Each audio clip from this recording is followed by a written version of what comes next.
Patricia Whitmore thought she was calling security on a black woman who did not belong in a luxury boutique, but by tomorrow morning, the same woman would be connected to the courtroom where Patricia's own trial would begin.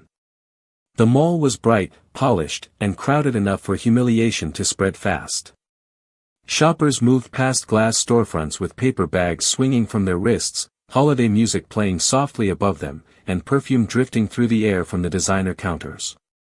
In the center of a high-end accessories store, Judge Evelyn Monroe stood quietly with a small gift box in one hand and a receipt in the other, her dark coat buttoned, her reading glasses tucked into her purse, her warm dark brown skin glowing under the boutique lights.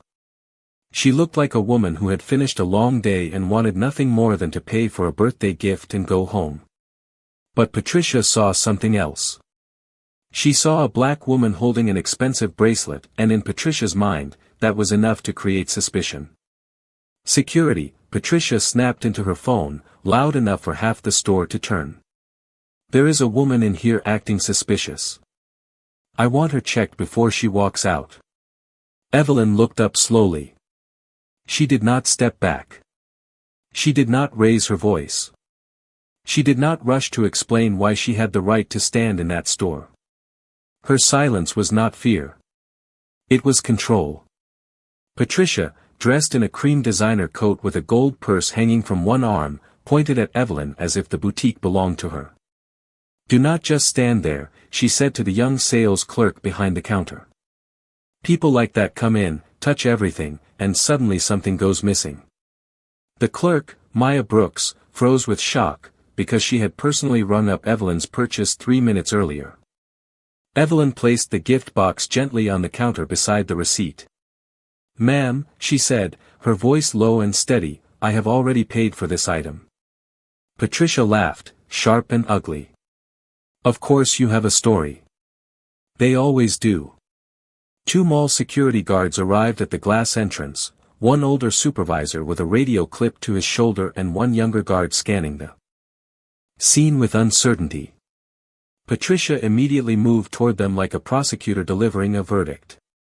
She has been watching customers, handling expensive merchandise, and refusing to leave. I want her bag searched. A small crowd began to form outside the boutique.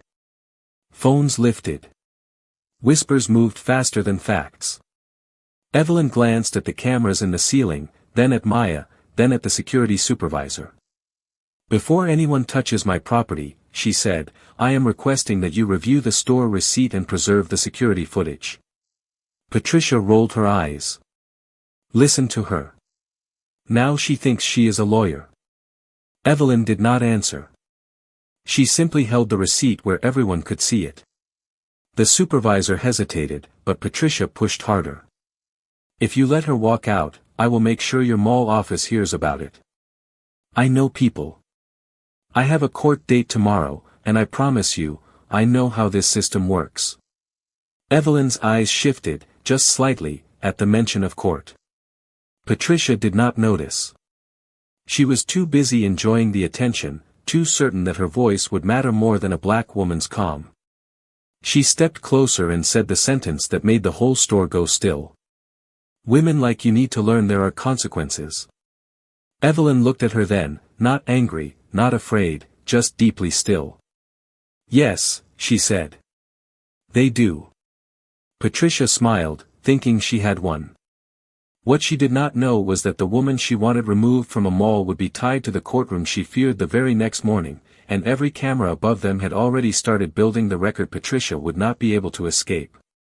3 hours before Patricia Whitmore turned a shopping trip into an accusation, Judge Evelyn Monroe stood at the top of the courthouse steps with a leather folder tucked beneath one arm and the evening wind pressing gently against her dark wool coat. The city around her was moving into rush hour, car horns echoing between stone buildings, office workers crossing the street with coffee cups and tired faces, and court staff hurrying toward parking garages with badges swinging from their necks. Evelyn did not hurry. She had spent the day listening to people who were angry, frightened, desperate, or certain they were right, and she had learned long ago that the fastest way to lose control of a room was to let someone else's chaos set the rhythm of her breathing. At 48, she carried herself with the quiet discipline of a woman who had survived rooms where people underestimated her before she ever touched a gavel. Her warm dark brown skin, steady eyes, and calm expression made her look softer than she was, but anyone who had watched her courtroom closely knew there was steel beneath the silence. She was not loud. She did not need to be. When she spoke from the bench, attorneys stopped shuffling papers. Defendants lifted their eyes. Victims leaned forward. Even the most confident men learned to choose their words carefully, because Judge Evelyn Monroe listened the way a camera recorded, patiently, completely, and without being fooled by volume. That evening, however, she was not thinking about power. She was thinking about a 13-year-old girl named Clara, her niece, who had called that morning to remind her that birthdays did not stop happening just because adults were busy. Clara wanted a silver charm bracelet she had seen in a mall boutique, something with a tiny book charm because she loved reading mystery novels. Evelyn had promised she would try to get it before the weekend. Promises mattered to her. Small promises especially, because children remembered them in places adults forgot to look. She walked to the parking garage, unlocked her deep blue sedan, and placed her courthouse folder carefully on the passenger seat.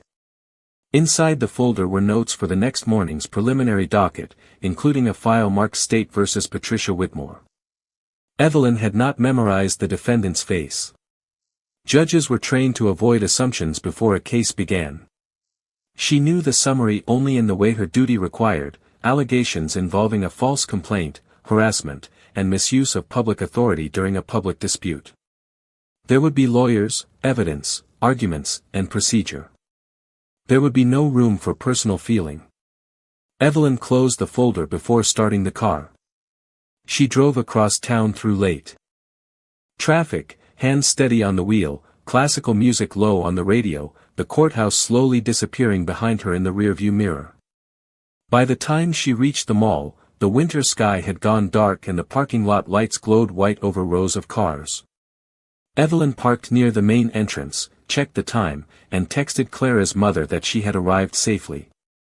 Then she slipped her phone into her purse, lifted the folder from the passenger seat, hesitated, and placed it in the trunk instead of carrying it inside. She wanted one quiet evening as an aunt, not as a judge. Inside the mall, warmth and noise wrapped around her immediately. Teenagers laughed near the food court. A father lifted a child onto his shoulders near the fountain. Storefronts glittered with holiday displays, and the smell of cinnamon pretzels mixed with expensive perfume. Evelyn moved through it all without rushing, offering a small smile to a janitor pushing a cart and holding the door for an elderly woman carrying too many shopping bags. At a kiosk, a young man dropped a stack of phone cases, and Evelyn bent to help him gather them before continuing. None of these moments were dramatic. They were simply who she was when no one important was watching. She believed dignity was not something people put on for courtrooms. It was something they practiced in elevators, parking lots, checkout lines, and places where nobody owed them applause. When she entered the boutique, the sales clerk Maya Brooks greeted her with professional warmth. Maya was young, black, and visibly tired in the way retail workers often looked near closing, but her smile was genuine. Evelyn asked about the bracelet Clara had described, and Maya led her to a glass case near the center of the store. The bracelet was delicate, silver, not flashy, with small charms arranged like pieces of a young girl's imagination: a book, a star, a tiny heart, and an empty loop where another charm could be added later. Evelyn's face softened. "That is the one," she said. Maya unlocked the case and placed the bracelet on a velvet tray. Evelyn inspected it carefully, not because she doubted the store, but because care was a habit in every part of her life. She checked the clasp, the receipt policy, the box, and the gift wrapping. Maya asked if it was for a special occasion. Evelyn smiled. "My niece is turning 13. She has decided she is practically grown." Maya laughed. 13-year-old girls usually do.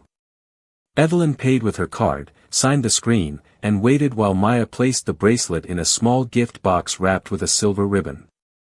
The receipt printed with a soft mechanical sound. Evelyn folded it once and held it in her hand instead of dropping it into her purse. A small habit, nothing more. A judge learned that paper mattered. Time stamps mattered. Details people dismissed often became the difference between confusion and clarity. She was about to thank Maya and leave when her phone vibrated. A courthouse reminder appeared on the screen, preliminary hearing, 9 a.m.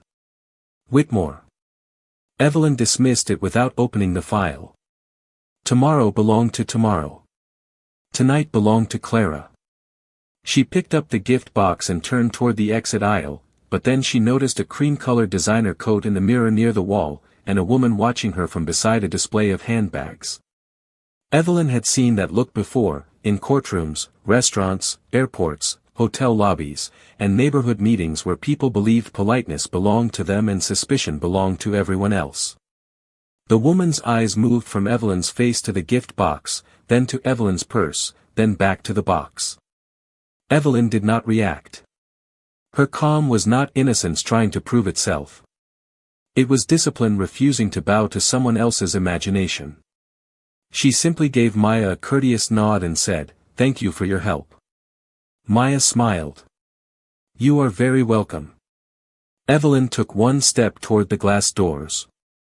Behind her, the woman in the cream coat shifted, as if Evelyn's ordinary confidence had offended her more than any insult could have. Evelyn felt the attention, recognized the danger of a person preparing a story before asking a question, and kept walking at the same measured pace. She had not come to the mall to challenge anyone. She had not come to argue, impress, or reveal who she was. She had come to buy a birthday gift for a child she loved. But some people saw a black woman standing calmly in a place they considered expensive and mistook that calm for permission to test her.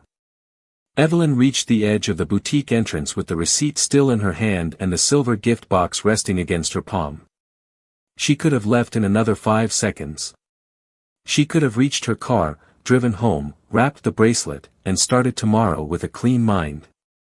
But behind her, Patricia Whitmore had already lifted her phone, already chosen suspicion over truth, and already begun building a lie that every camera in the store would soon remember better than she did. Patricia Whitmore had spent most of her adult life learning that a loud voice could become a kind of weapon when aimed at people who were trained to stay polite. She was 45, white, light-skinned, carefully dressed in a cream designer coat that cost more than some families paid for rent, with styled blonde hair, sharp blue eyes, a gold watch, and a purse she carried like a badge of rank. In her suburb, people described her as particular when they meant cruel, demanding when they meant entitled, and difficult when they meant dangerous in rooms where workers could not talk back. Patricia knew the softer words people used around her, and she benefited from them. She had been escorted to better tables after complaining about service. She had received refunds she did not deserve because managers wanted her out faster than they wanted the truth. She had made young clerks apologize for policies they did not create, security guards follow shoppers she did not like, and neighbors lower their eyes at homeowners association meetings because she spoke with the confidence of someone who believed the world was built to take her side first. That belief had become her real privilege. She did not have official power, but she knew how to borrow it from people who wore name tags, uniforms, radios, or nervous smiles. If she wanted a manager, she got one. If she wanted security, security came. If she wanted a stranger treated like a suspect, she used the right tone and watched the room rearrange itself around her. Accusation. That was why the next morning's court date had frightened her more than she admitted. The case against her had begun months earlier in a crowded parking lot outside a community center, when Patricia had accused a black volunteer coordinator of threatening her after the woman refused to let Patricia cut ahead during a charity registration event. Patricia called the police, gave a dramatic statement, and insisted she had feared for her safety. But another volunteer's phone video showed Patricia blocking the entrance, yelling at staff, and demanding the coordinator be removed. The charge did not disappear the way she expected. Her attorney told her to stay quiet, avoid public confrontations, and appear respectful at the preliminary hearing. Patricia heard the words, nodded at the right moments, and then resented every syllable. To her, Being told to control herself felt like being insulted. She had spent years making other people defend their tone, their presence, their right to stand in a place, and now a courtroom wanted her to explain hers. That was why she came to the mall that evening. She told herself she needed a new scarf for court, something tasteful that said responsible citizen, not defendant. She told herself she needed to look composed. But beneath the cream coat and the expensive perfume, she was angry. Angry that a judge would be allowed to decide whether her version of events mattered. Angry that a volunteer's phone video had been treated as evidence instead of attitude. Angry that her attorney had warned her not to say anything that sounded biased, as if she were the problem. As she walked through the mall, she moved like someone looking for a smaller room to control. At the cosmetics counter, she criticized a cashier for not recognizing her reward status quickly enough. At a shoe store, she told a teenage employee that customer service had collapsed in this country. In the hallway, she complained into her phone that her attorney was being too cautious. "I am not some criminal," she said, her heels clicking against the polished tile. "Tomorrow's judge just needs to be reasonable. Once they hear me speak, they will understand exactly what kind of person I am." The irony passed over her without touching her. On the other end, her attorney's assistant reminded her again not to discuss the case in public. Patricia rolled her eyes and ended the call. She did not want caution. She wanted reassurance. She wanted the old feeling of walking into a place and having people adjust themselves to her discomfort.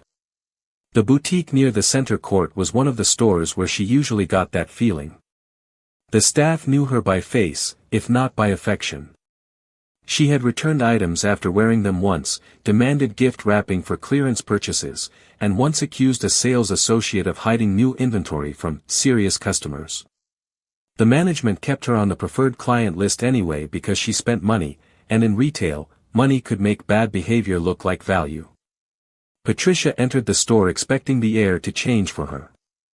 She wanted someone to greet her quickly, offer sparkling water, ask about court-appropriate accessories, and remind her that she was still important somewhere. Instead, she saw Maya Brooks behind the counter helping a black woman with a silver bracelet. The woman was calm, well-dressed but not flashy, wearing a dark wool coat and holding herself with the kind of quiet assurance Patricia always interpreted as arrogance when it came from someone she believed should be grateful. Patricia stopped near a handbag display and watched. Maya was smiling at the woman. Not the tense smile employees gave Patricia, but a genuine one. The woman asked measured questions, checked the clasp, listened to the return policy, and paid without fuss.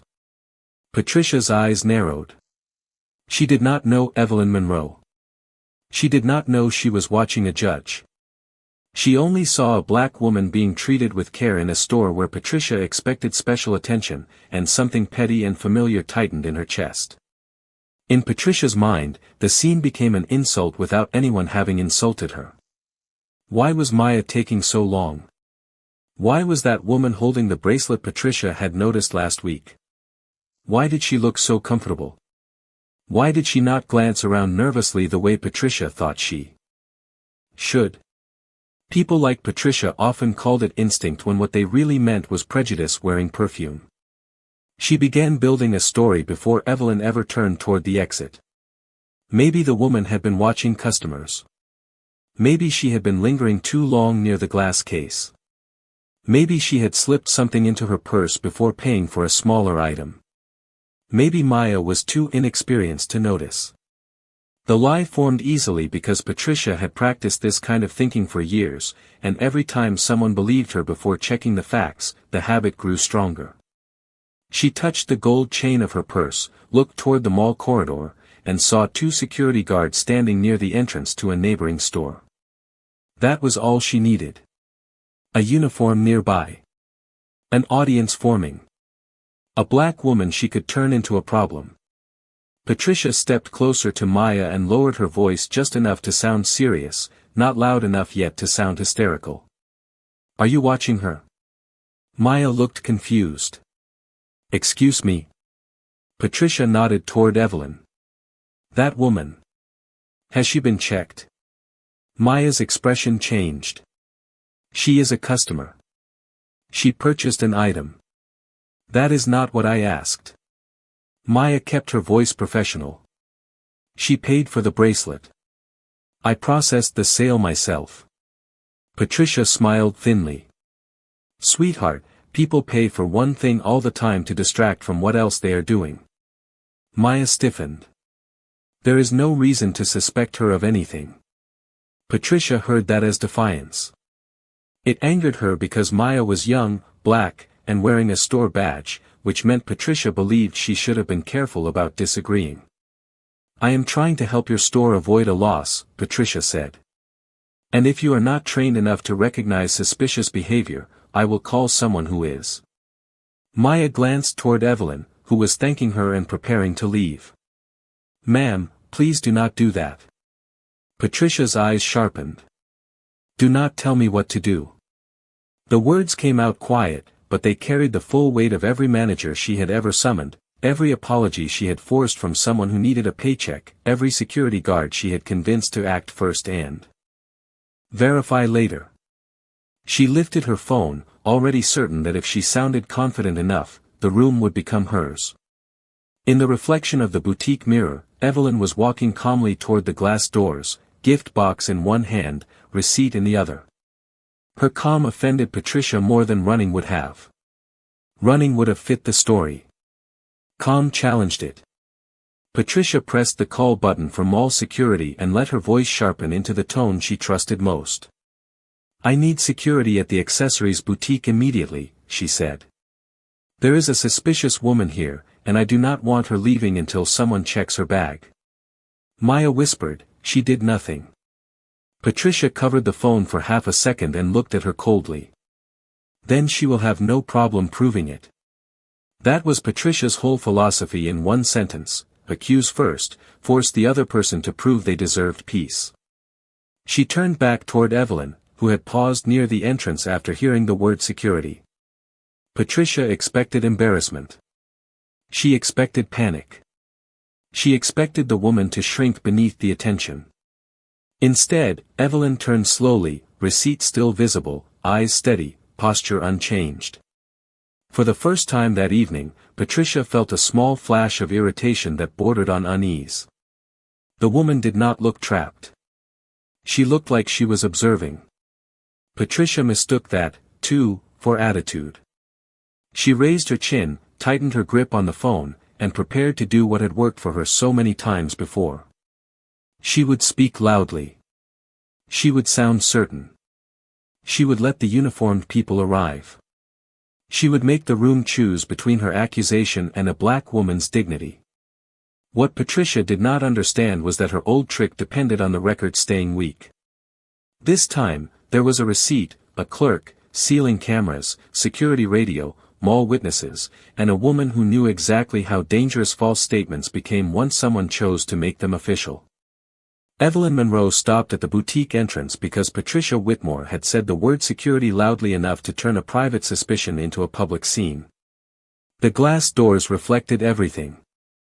At once, Evelyn's dark coat, the silver gift box in her hand, Maya Brooks standing behind the counter with worry on her face, and Patricia in her cream designer coat holding her phone like she had just activated a system built for her convenience.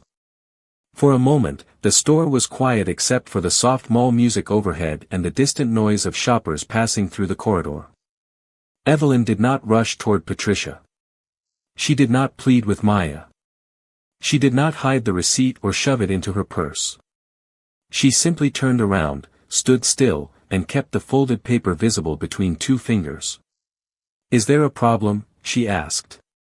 Her voice was calm, but not weak.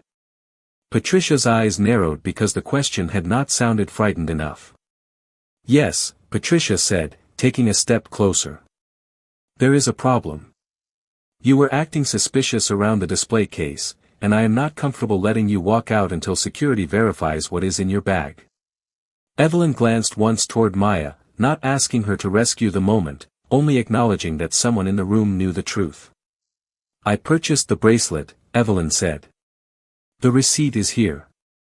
The sales associate completed the transaction. Maya nodded quickly. She did pay. I rang it up myself.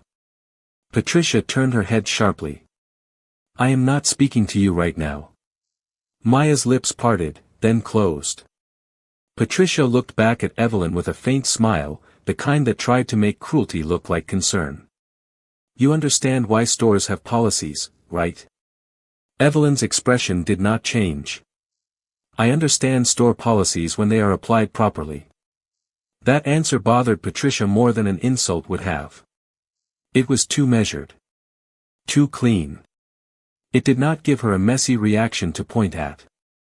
She tilted her chin toward Evelyn's purse.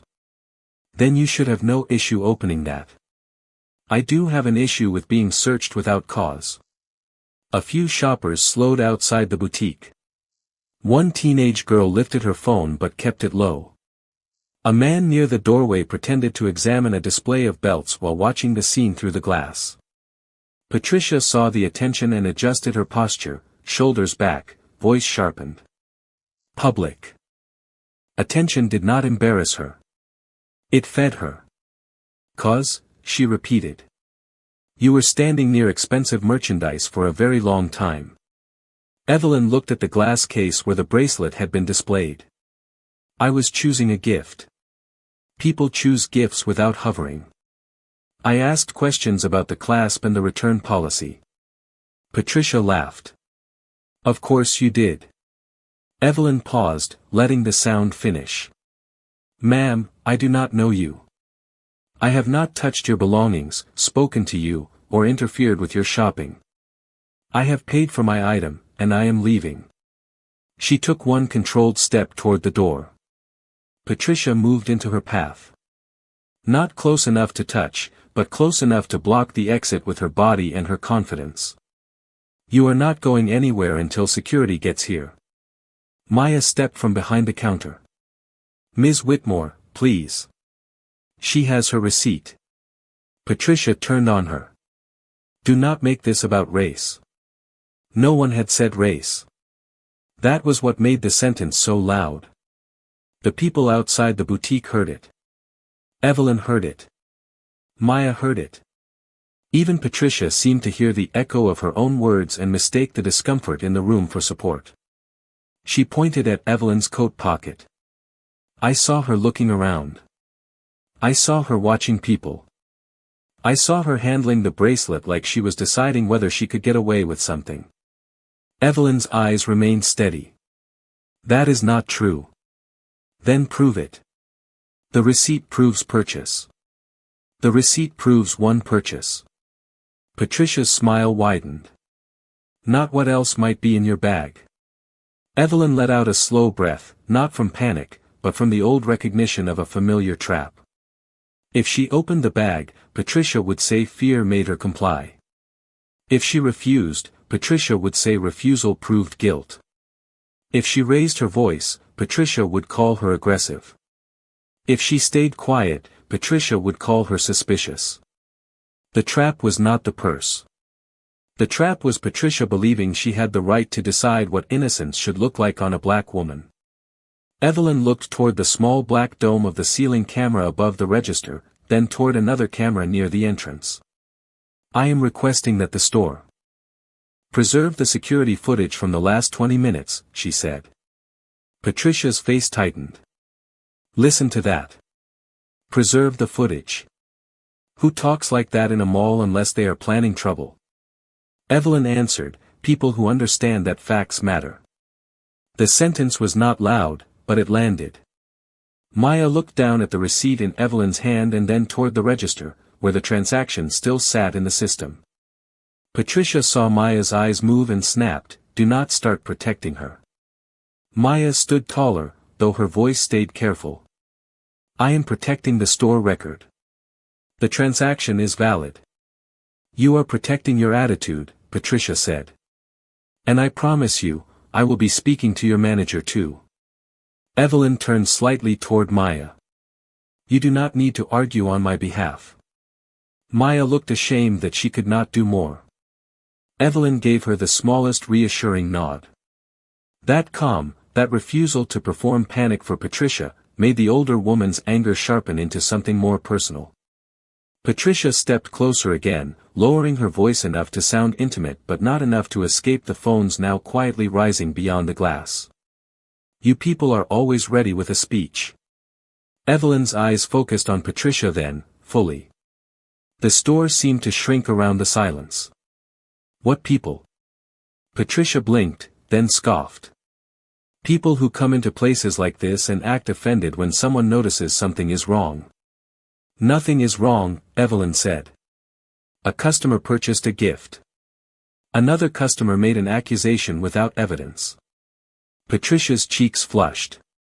Do not twist my words. I am repeating the situation clearly. No, Patricia said. You are trying to sound superior. Evelyn held the receipt a little higher. I am trying to leave with the item I purchased. Patricia pointed toward the counter. Put the box down. No, it was the first single-word answer Evelyn gave, and it was so quiet that it should not have felt powerful, but it did. Patricia's mouth opened slightly. Excuse me. No, Evelyn repeated. This item is paid for. I will not place it down because you are uncomfortable with me holding it. Patricia looked toward the entrance, impatient now. Where is security? As if summoned by her frustration, 2 mall security guards appeared outside the boutique. The supervisor, Daniel Price, was a white man in his late 30s with a radio on his shoulder and a tired expression that suggested he had handled too many complaints from people like Patricia and not enough truth before acting. Beside him was a younger guard, nervous, looking first at Patricia because she was waving them in, then at Evelyn because she was standing too calmly for the accusation being made. Daniel entered and asked, "What is going on?" Patricia answered before anyone else could breathe. This woman was acting suspicious, and I want her bag checked before she leaves. Your employee is refusing to take this seriously. Daniel looked at Evelyn. He saw a black woman in a dark coat holding a gift box and a receipt, standing with quiet posture while a crowd gathered behind him. For a brief second, his training and his assumptions stood on opposite sides of his face. Ma'am, he said to Evelyn, can we just take a quick look and clear this up? Evelyn did not move. No. I do not consent to a search of my purse. Patricia made a triumphant sound. There. See. Evelyn turned to Daniel, not Patricia. I have a receipt. The transaction is in the store system. The sales associate witnessed the purchase. There are cameras above the register and the entrance. Please review those before treating me as a suspect. Daniel hesitated. It was a reasonable request, and that made Patricia furious. Are you serious? She said. You are going to let her lecture you? Daniel's jaw tightened because Patricia had challenged his authority in front of a crowd, and that made him want to regain control quickly. Ma'am, he said to Evelyn, it would be easier if you cooperated. Evelyn's voice stayed even. Cooperation does not require surrendering my personal property to an accusation without evidence. Patricia laughed again, but this time there was strain in it. She is making this difficult on purpose. Evelyn looked at her. No. I am making it accurate. The words drew a low murmur from the doorway. Patricia heard it and realized the crowd was not fully hers yet. That was unacceptable. Her power depended on momentum, on making the first story the loudest story. She stepped toward Daniel and spoke with the cold certainty she had used on managers, cashiers, neighbors, and police dispatchers before. If you do not detain her and something is missing, I will hold this entire mall responsible. I am a preferred client here. I spend money here. I know the owners of businesses in this center. And tomorrow morning, I have a court appearance, so believe me, I know how to make a formal complaint. Evelyn's gaze changed slightly at the phrase court appearance, but she said nothing. Daniel looked from Patricia to Evelyn, from the receipt to the purse, from Maya to the gathering crowd. The easy path was obvious, ask the black woman to prove she was innocent so the loud customer would calm down. Evelyn saw the calculation in his eyes before he spoke. Ma'am, Daniel said, I am going to ask you to step away from the entrance until we resolve this. Evelyn nodded once, slowly. Am I being accused of theft? Daniel hesitated. Patricia snapped, yes. Evelyn kept her eyes on Daniel. Is mall security accusing me, or is she? Daniel did not answer fast enough. That silence mattered. Evelyn continued, please state the reason you are preventing me from leaving. Patricia threw up one hand. Oh my goodness, this is ridiculous. Just check the bag. Evelyn turned toward Patricia one last time. You are making a false accusation in public. Patricia's face hardened. Then sue me. It was meant to dismiss Evelyn, to shrink her, to put her back in the place Patricia had imagined for her. But Evelyn only looked at the ceiling camera, then at the phones outside the glass, then back at Patricia with a stillness that made the air feel heavier. Be careful what you put on the record, she said. Patricia smiled, confident again because she mistook the warning for fear. Security is the record now. Evelyn held the receipt in one hand and the gift box in the other, her posture straight, her voice calm enough for every camera and every witness to understand. No, she said. The record is much bigger than that. Daniel did not know what she meant. Maya was beginning to. Patricia had no idea. She only knew that the black woman in front of her would not lower her eyes, would not apologize for being present, and would not hand over her purse just to make a lie more convenient. That calm felt like a challenge.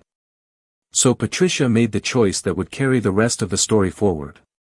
She raised her voice for the whole boutique to hear and said, fine. If she wants to act like a criminal, treat her like one. Patricia Whitmore said the words loud enough for the boutique, the corridor, and every phone now pointed toward the glass doors to hear. If she wants to act like a criminal, treat her like one. The sentence did not make Evelyn Monroe move, but it changed the room. It gave Daniel Price permission to look official. It gave the younger security guard permission to step closer. It gave the crowd permission to stare harder. It gave Patricia the thrill of watching her accusation begin to wear a uniform. Evelyn stood near the entrance with the silver gift box in one hand and the receipt in the other, her posture straight, her expression calm, her warm dark brown skin steady under the boutique lights. The old insult was not new to her. It had worn different clothes before. It had sounded like a hotel clerk asking if she was lost near a conference room where she was the keynote speaker.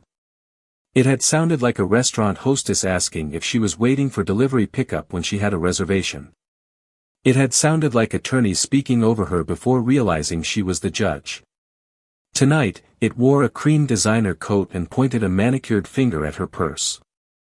Daniel cleared his throat and tried to sound neutral. Ma'am, let us keep this simple. Evelyn looked at him. Simple would be reviewing the receipt and camera footage. Patricia laughed sharply. Simple would be opening the bag.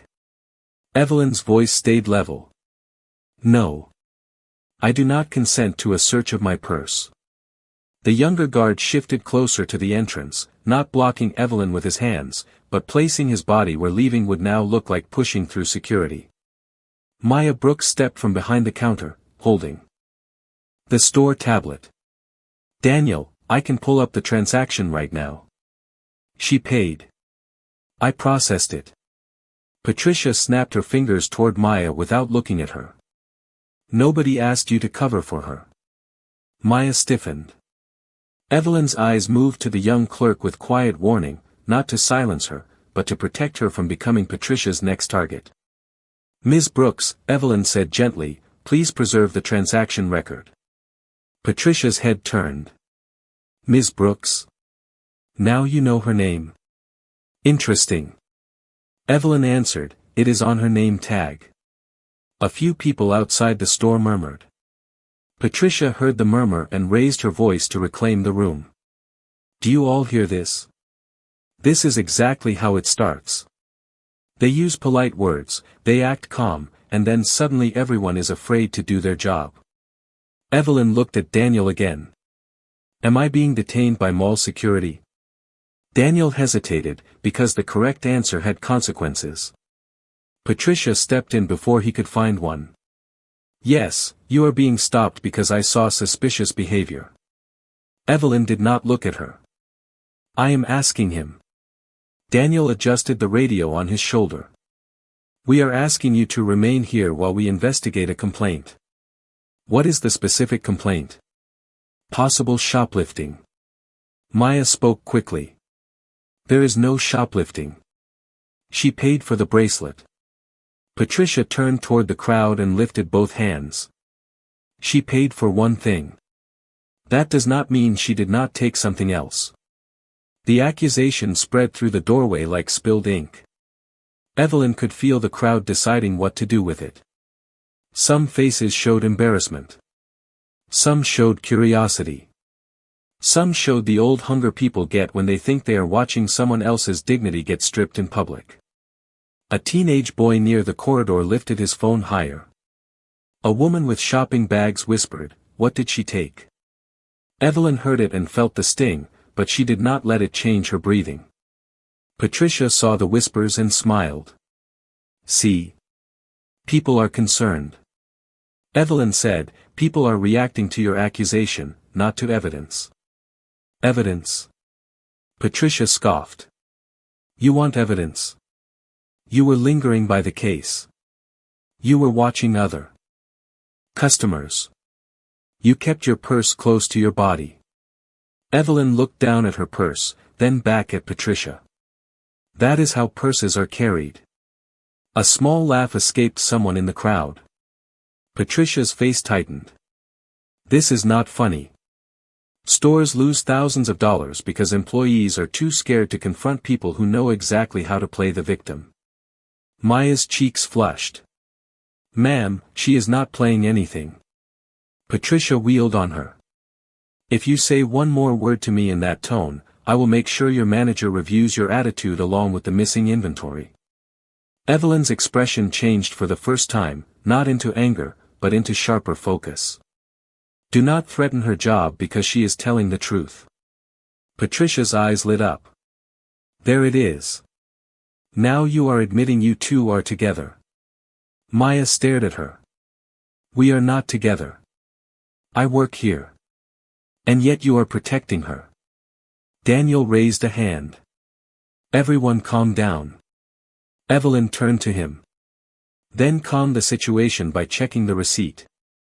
Daniel glanced toward the register. Maya held up the tablet. The receipt is right here. The transaction timestamp is 6:42 p.m. Bracelet, silver charm, gift wrap. Paid with card. Approved. Evelyn lifted her folded receipt. It matches. Patricia waved that away. That does not address the purse. Daniel looked uncomfortable. Ms. Whitmore, we need to verify before making claims. Patricia's face hardened. She was not used to security questioning her once she had created a scene. Verify? I am telling you what I saw. What exactly did you see? Evelyn asked. The room quieted again because the question was precise. Patricia did not like precision. Precision shrank the space where her story could grow. I saw you hovering. For how long? Long enough. Did you see me put unpaid merchandise into my purse? Patricia paused. I saw behavior consistent with theft. Evelyn looked to Daniel. Please note that she did not answer yes. Patricia pointed at her. Do not twist this into a courtroom. The word left Patricia's mouth without meaning to, and Evelyn's eyes moved slightly, just slightly, but she still said nothing about who she was. Patricia stepped closer. Lowering her voice but not enough to hide it from the phones. You think you can stand there with that calm little face and make everyone feel guilty for noticing you? Evelyn's tone remained controlled. Noticing me is not the issue. Accusing me without evidence is. You are not being accused because you are black, Patricia said, though Evelyn had not used the word. You are being accused because you are suspicious. The younger guard looked down. Maya swallowed hard. Daniel's face tightened. The teenage boy recording whispered, "She said that out of nowhere." Patricia heard him and turned. "Put that phone down." The boy stepped back but kept recording. "I am in the mall," he said. "I can record." Patricia looked at Daniel. "Are you going to let him record this?" Daniel said, "It is a public area outside the store." "Unbelievable," Patricia snapped. "Everyone has rights except the paying customer." Evelyn looked at the gift box in her hand. "I am also a paying customer." Patricia gave a short, ugly laugh. "For one bracelet." Evelyn's face stayed still. "Yes. For one bracelet." "Then prove that is all you have." "No," the single word landed again, quieter than Patricia's voice, but stronger because it did not bend. Daniel stepped closer. "Ma'am, refusing may prolong this. Then let the record show that I am willing to provide my receipt, identify the sales associate, and wait for video review. I am not willing to have my purse searched based on a stranger's accusation." Patricia clapped once, softly and mockingly. "A speech. Always a speech." She turned toward the crowd as if addressing a jury she had chosen for herself. "Do you know what people like her do? They count on everyone being afraid to say anything. Then when someone finally does, they cry discrimination." Evelyn's eyes lifted to Patricia's. "People like me?" Patricia's mouth pressed into a thin line. "Do not start. You said it." "I meant people who behave suspiciously." "Then say that." Patricia looked around, sensing she had stepped too close to something the crowd recognized. She pivoted quickly. "Fine. She is behaving suspiciously. She is refusing security. She is interfering with an investigation. And now she is trying to intimidate me by repeating my words." Evelyn said, "Your words are part of what happened." "No," Patricia snapped. "What happened is I caught you." Maya could not stay silent. "You did not catch her doing anything." Patricia's face flushed with anger. "Where is your manager?" Maya said, "On the way." "Good. Because I want you written up for this." Evelyn turned to Maya again. "You do not have to answer her." Patricia moved closer to Evelyn, her perfume sharp in the air. "Stop talking to the staff like you own the place." Evelyn did not step back. "I am speaking to her like she is a person." "Oh, spare me." Patricia looked at Daniel. "Are you checking the bag or not?" Daniel looked trapped between policy and pressure. "We cannot physically search without consent." Patricia's voice rose. "Then call the police." The word police hit the boutique harder than security had. A few shoppers outside stepped backward. The younger guard looked at Daniel. Maya's eyes widened. Evelyn did not move, but her grip on the receipt became firmer. Daniel said, "Ms. Whitmore, let us review the footage first." "No," Patricia said. "She has had plenty of time to hide whatever she took. If you let her stand here and play legal games, you are helping her." Evelyn's voice remained steady. "I have not moved from this spot. Because security stopped you. Because you blocked the exit and made an accusation." Patricia turned to Daniel again. "Did you hear that? She is accusing me now." Daniel rubbed his forehead. "Ms. Monroe, could you please step over near the counter while we review the transaction?" Patricia's eyes narrowed at the name. Monroe. Evelyn did not react. Daniel had only read the name from the receipt Maya showed him, not from a title, not from a courthouse badge. "That is correct," Evelyn said. Patricia looked her up and down. "Well, Ms. Monroe, if that is even your real name, you should have no problem waiting." Evelyn said, "I will wait for the footage to be reviewed. I will not be searched." Patricia smiled coldly. "Then I will make a formal statement." Daniel looked alarmed. "Before the footage?" "Yes, before the footage." Because, unlike everyone else here, I know what I saw. She turned toward the younger guard. Get me whatever form you use. The younger guard looked at Daniel, who reluctantly nodded toward the security desk tablet. Patricia watched him leave and seemed pleased, as if paperwork itself confirmed her authority. Evelyn understood the shift immediately.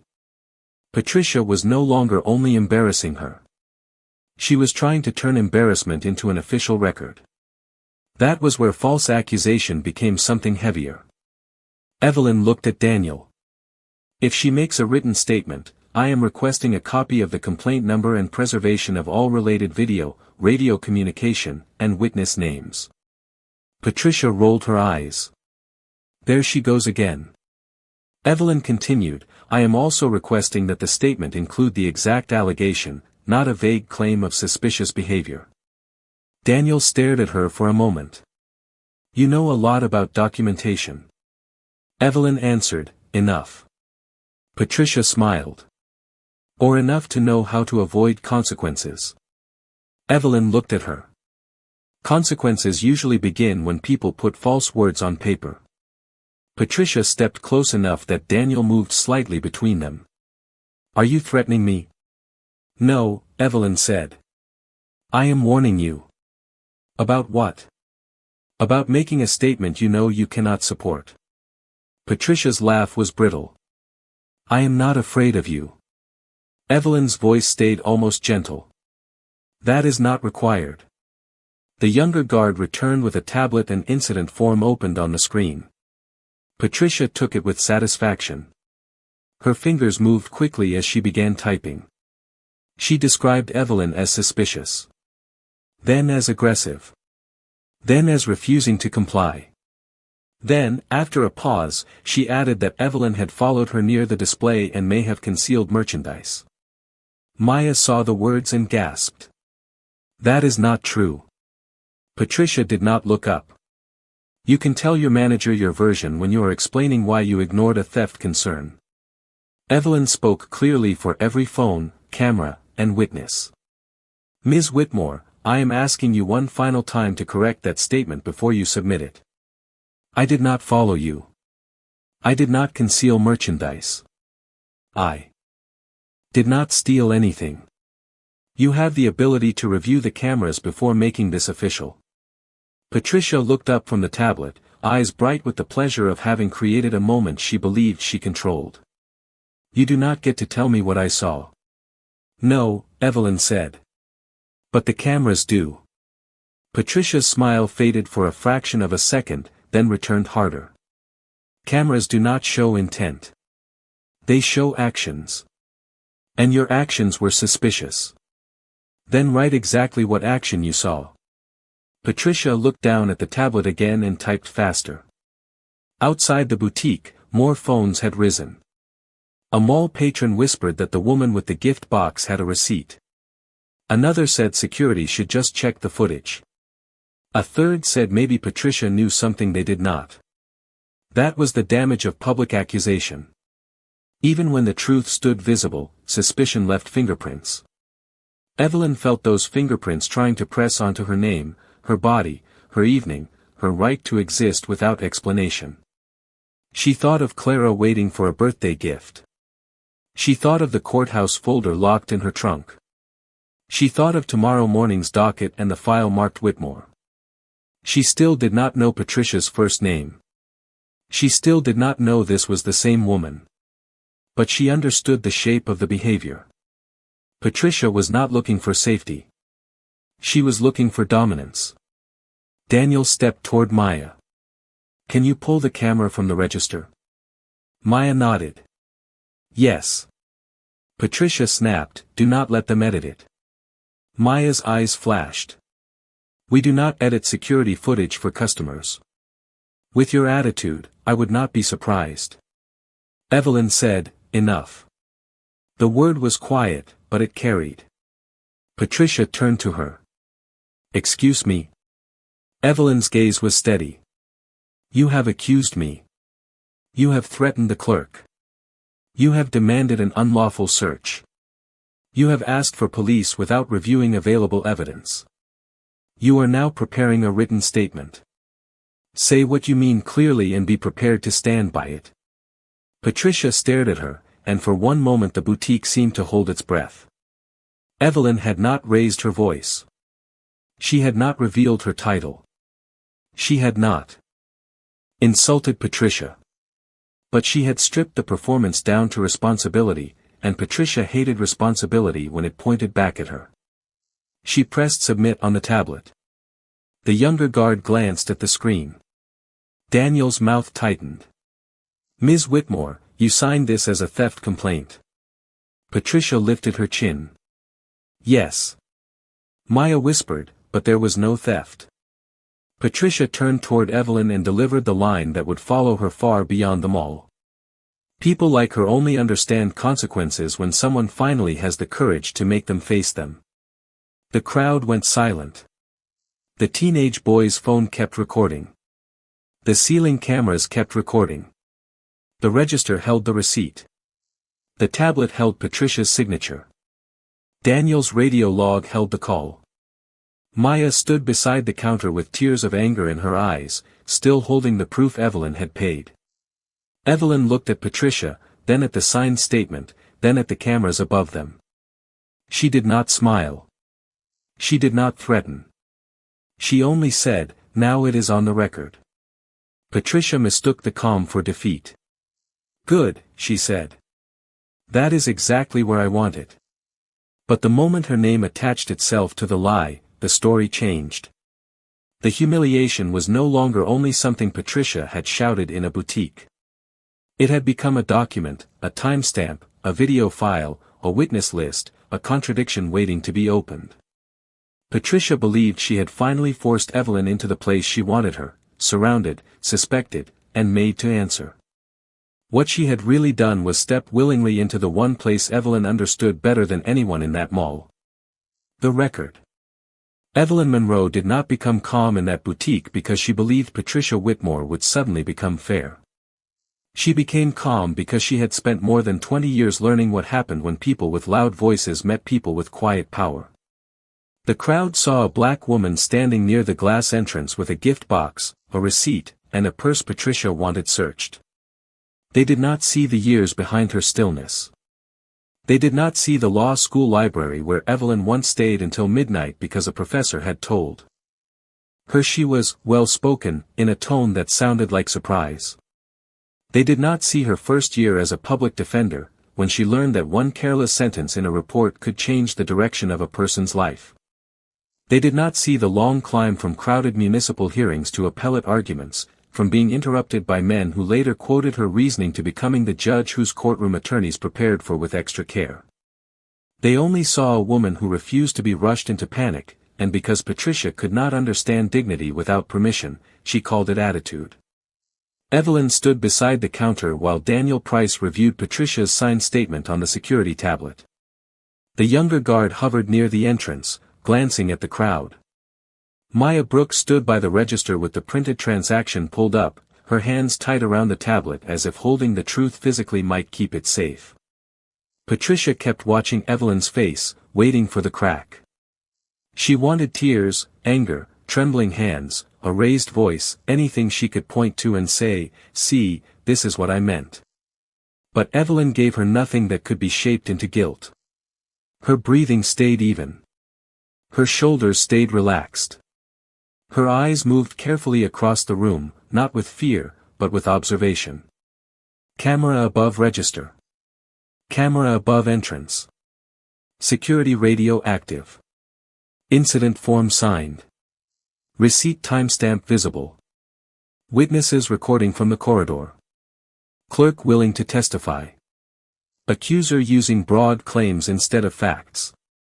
Evelyn did not think of these things as weapons. She thought of them as anchors. When people tried to rewrite a moment, anchors kept the truth from drifting. Daniel looked up from the tablet. Ms. Monroe, we are going to review the camera footage now. Patricia crossed her arms. Finally. Evelyn nodded once. Thank you. Please make sure the footage from the register, entrance, and display case is preserved in its original form. Daniel studied her for a second. We will handle store procedure. Evelyn's voice remained polite. I am sure you will. I am making the request clearly so there is no confusion later. Patricia let out a sharp breath. Later? You hear that? She is already planning something. Evelyn looked at her. No. I am preventing confusion. You are trying to scare him with legal language. Accurate language is not a threat. Patricia stepped closer to Daniel, as if he needed rescuing from Evelyn's calm. This is what people like her do. They make everything sound official so everyone backs off. Evelyn's gaze settled on Patricia, steady enough that Patricia had to look away first. Official words matter when unofficial accusations damage a person's name. Maya swallowed, then said softly, she is right. Patricia turned. You need to stop talking. Evelyn said, do not threaten the employee again. The sentence was not loud, but it changed the pressure in the room. Daniel's eyes flicked to Evelyn. The younger guard shifted. A woman outside the store whispered, who is she? Evelyn did not answer, because the answer was not for Patricia to use and not for the crowd to consume. She had spent her career guarding the difference between authority and ego. Authority was responsibility. Ego was what Patricia had brought into the boutique wrapped in a cream coat. Evelyn knew that if she revealed too soon, Patricia would turn even that into a performance. She would scream intimidation, conflict, abuse of power. Evelyn had no interest in winning a shouting match inside a mall. She wanted the record clean. She wanted Maya protected. She wanted Patricia's words attached to Patricia, not to Evelyn's reaction. That was why she said only what needed to be said. Daniel gestured toward the back office. The manager is pulling the footage from the system. It may take a few minutes. Patricia snapped, I am not waiting all night. Evelyn asked, has law enforcement been called? Daniel looked uncomfortable. Not yet. Patricia raised her phone. I can fix that. Evelyn turned toward her. If you make a police report, I recommend that you state only what you personally observed. Patricia smiled. There is the warning again. Yes. You admit you are warning me? I am warning you not to make false statements. Patricia laughed, louder this time, because the crowd had grown and she needed to reclaim the room. Who do you think you are? The question hung in the air like an opening door. Maya's eyes moved to Evelyn. Daniel waited. The younger guard looked curious. Outside the boutique, 2 phones held steady. Evelyn could have answered. She could have said the title that made attorneys stand when she entered a courtroom. She could have watched Patricia's confidence collapse in one clean second. But that would have made the moment about status, and Evelyn had spent her life resisting the idea that a person deserved dignity only when they had a title powerful enough to demand it. So she did not reveal it. She simply said, I am the person you accused. Patricia rolled her eyes. Exactly. And I am the person willing to say something when everyone else is scared. Evelyn looked toward the security tablet in Daniel's hand. Then say it accurately. Daniel cleared his throat, trying to regain control. Ms. Whitmore, the statement you submitted says Ms. Monroe followed you near the display and may have concealed merchandise. Can you identify what item you believe is missing? Patricia blinked. That is your job to find out. I am asking what you saw. I saw suspicious behavior. Did you see her place any item in her purse? Patricia's jaw tightened. Not directly. Maya said, because she did not. Patricia snapped, you are biased. Maya stared at her. I have a receipt. You have an attitude. Evelyn turned slightly toward Daniel. Please note that Ms. Whitmore has not identified any unpaid item. Daniel did not say yes, but his silence now sounded different from earlier. It was no longer the silence of someone preparing to appease Patricia. It was the silence of someone realizing Patricia's certainty had no foundation. Patricia felt it and grew sharper. You are all letting her manipulate you.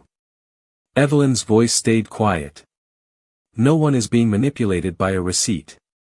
A small murmur moved through the doorway again. Patricia's face colored. You think you are better than me? Evelyn answered, no, you do. I think facts are better than assumptions. Patricia stared at her, breathing faster now. You talk like you are in court. Evelyn's eyes did not move. People should be careful with accusations anywhere. The sentence landed too naturally. Too knowingly. Daniel looked at her again, this time not just as a detained customer but as someone whose language carried training. Maya noticed too. The younger guard whispered to Daniel, she knows procedure. Daniel gave him a quick look to be quiet. Patricia heard enough and scoffed. Maybe she watches crime shows. Evelyn almost smiled, but did not. There were flashes of her past moving behind her eyes now, her mother ironing a blouse for her first internship and saying, never let them make you loud just so they can call you angry, her first judge telling her, Monroe, the record is sacred because memory is fragile, her own years on the bench, reminding officers, attorneys, and witnesses that feelings could begin an inquiry but evidence had to carry it. Those lessons were why Patricia could not pull her into chaos. Evelyn had been trained by harder rooms than this boutique. She had listened to defendants curse at her sentence and victims cry through impact statements. She had watched attorneys try to smuggle prejudice into polite phrasing. She had learned to stop a courtroom with one raised hand and a quiet, counsel, answer the question. A mall accusation was humiliating, yes. It was wrong, yes. But it was not stronger than the discipline she had earned. The manager finally appeared from the back office, a nervous white woman named Lillian Grant, holding a store laptop. She looked from Patricia to Evelyn to Daniel. The footage is available, she said. It shows the purchase at the register. Patricia lifted her chin. What about before the purchase? Lillian hesitated. We are checking the display angle.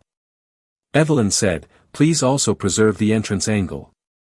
It will show whether I followed Ms. Whitmore as she stated. Patricia's eyes flashed. You are obsessed with cameras. Evelyn answered, no. I trust them more than assumptions. Lillian looked at Daniel. Do we need police?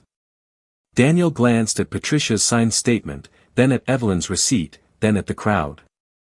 Maybe we should wait for the footage review. Patricia's voice turned cold. If you do not call them, I will. And I will tell them the mall refused to act after a theft complaint. Evelyn looked directly at Patricia. That would be another statement you should be able to support. Patricia stepped close enough that Daniel's hand came up slightly between them. You keep warning me like you have authority here. Evelyn's face remained composed. I have restraint. You are mistaking that for lack of authority. The boutique went still. It was the closest Evelyn had come to revealing anything, and even Patricia felt the edge of it. For a second, Patricia's confidence faltered. Then pride rushed in to protect her from doubt. Big words, she said. Still not opening the purse. Correct. Still hiding behind procedure. Correct procedure protects everyone. Not people who are guilty. Evelyn's eyes sharpened. Especially people who are accused. Daniel looked down at the incident form again, and Evelyn saw the moment he began to understand that this black woman was not improvising. She was preserving. She was giving everyone in the room a chance to do the right thing before the record hardened around the wrong one. That was the hidden strength Patricia could not see. Evelyn was not weak because she refused to shout. She was powerful because she knew exactly what would matter later and had enough control to wait for it. Patricia, on the other hand, was losing patience with facts because facts were not obeying her. She raised her phone again. Fine. I am calling the police myself. Daniel said, Ms. Whitmore, I would prefer we review the footage first. I do not care what you prefer. She tapped the screen, put the phone to her ear, and turned so the crowd could hear. Yes, I need an officer at the mall. I am reporting a theft, and security is hesitating to act. Evelyn looked at the ceiling camera, then at Maya, then at Daniel. Please preserve the audio from your radio logs and note the time of that call. Patricia covered the phone and hissed, "Stop giving orders." Evelyn's voice was calm enough to make the words heavier. I am not giving orders. I am preserving what you are choosing to do. Patricia laughed into the phone as if Evelyn had said something ridiculous, then began telling dispatch a version of events that had already broken apart inside the store. Evelyn stood still, receipt visible, gift box untouched, purse closed, dignity intact. She had not shown them the courthouse badge inside her wallet. She had not mentioned the docket in her trunk. She had not said that tomorrow morning she would sit in the building where lies were tested under oath. She had only shown them discipline. And that was enough to make the room uneasy, because everyone could feel that Patricia was not bullying someone helpless. She was making a record against someone who understood exactly how records survive. Patricia Whitmore believed the phone call made her accusation stronger, but what it really did was widen the circle of evidence around her. The moment she told dispatch she was reporting a theft, Daniel Price's security radio logged the time, the boutique ceiling cameras continued recording, Maya Brooks kept the receipt visible on the counter, and the teenage boy outside the glass doors adjusted his phone so the screen captured both Patricia's voice and Evelyn Monroe's still posture. Evelyn noticed all of it without turning the scene into a performance. She stood with the gift box in her left hand and the receipt in her right, her purse closed at her side, her face calm enough to frustrate Patricia and steady enough to reassure Maya. The crowd had grown larger now, not chaotic, but tense. A father with a stroller paused near the corridor. Two women from a nearby cosmetics store stood beside the entrance. A mall janitor leaned on his cart, watching quietly. No one knew yet that they were becoming part of a record. Patricia only saw an audience. Evelyn saw witnesses. Daniel stepped toward the counter where Lillian Grant, the boutique manager, had opened the security playback on a store laptop. Show me the register angle first, he said. Lillian clicked the file. The footage showed Evelyn standing at the case, Maya unlocking it, the bracelet being placed on the velvet tray, Evelyn paying with her card, the receipt printing, and Maya wrapping the gift box. No rush. No hiding. No strange movement. Just a customer buying a present. Maya looked at Daniel as if the video should end the entire thing. There, she said. That is the sale. Daniel nodded, but his eyes moved toward Patricia, who was still on the phone giving dispatch a version of the story that sounded far more dramatic than the footage looked. She is refusing to open her bag, Patricia said into the phone. Security is letting her stall. I saw suspicious behavior near expensive items, and I want an officer here before she leaves. Evelyn spoke clearly, not loudly. I am not stalling. I am waiting for the footage to be reviewed. Patricia covered the phone and glared. Stop coaching the room. I am correcting the record. The teenage boy's phone caught that. So did the boutique cameras. So did Daniel's radio mic, because he had keyed it a moment earlier to update mall control and had forgotten to release the channel immediately. In the mall security office 2 floors away, the control room operator, a middle-aged woman named Carla Jensen, heard the exchange through the open channel and sat forward. She had handled enough incident logs to recognize when a complaint was moving faster than the facts. She opened the mall's camera grid and pulled up the boutique entrance, the central corridor, and the interior display angle. On her screen, Evelyn appeared in 3 frames at once, standing calm, receipt visible, never moving toward Patricia, never placing anything into her purse. Carla began saving the footage manually. She labeled the file with the time, store name, and active incident number before anyone asked her to. That quiet decision would matter later. Back inside the boutique, Lillian switched to the display case angle. The camera showed Evelyn examining the bracelet while Maya stood beside her. Patricia was visible in the background near the handbags, watching them. Evelyn did not approach Patricia. She did not follow her. She did not conceal anything. In fact, the footage showed Patricia watching Evelyn long before Evelyn even knew she existed. Daniel's face changed. Not enough for Patricia to notice, but enough for Maya to see. "Ms. Whitmore," Daniel said, "we are reviewing footage now. I need you to be very specific about what item you believe was taken." Patricia ended the dispatch call and slipped the phone into her hand like a gavel. "I already told you. Something was suspicious. That is not an item. You are not inventory control." "No, but if police are coming, they will ask what you are alleging." Patricia lifted her chin. "I am alleging theft behavior." Evelyn said, "Behavior is not stolen merchandise." Patricia pointed at her. "You do not get to define this." Evelyn answered, "Evidence does." Outside the glass, the teenage boy whispered to his friend, "She is calm because she knows she is right." His live stream, meant at first for entertainment, had already drawn viewers from his school group chat and a few strangers who saw the mall location tag. Comments began appearing on his screen. One asked why security had not checked the cameras first. Another asked why the woman with the receipt was being blocked. A third wrote, "That lady accusing her sounds familiar." The boy did not know Patricia Whitmore's name yet, but the internet was already doing what Patricia never expected, preserving her tone before she could soften it later. Officer Rachel Stein arrived 12 minutes after Patricia's call, walking through the mall corridor with another officer several steps behind her. She was 41, white, composed, and careful in the way officers became when cameras were already visible before they entered a scene. Her body cam light was on. Daniel met her at the entrance and began speaking, but Patricia pushed forward immediately. "Officer, thank goodness.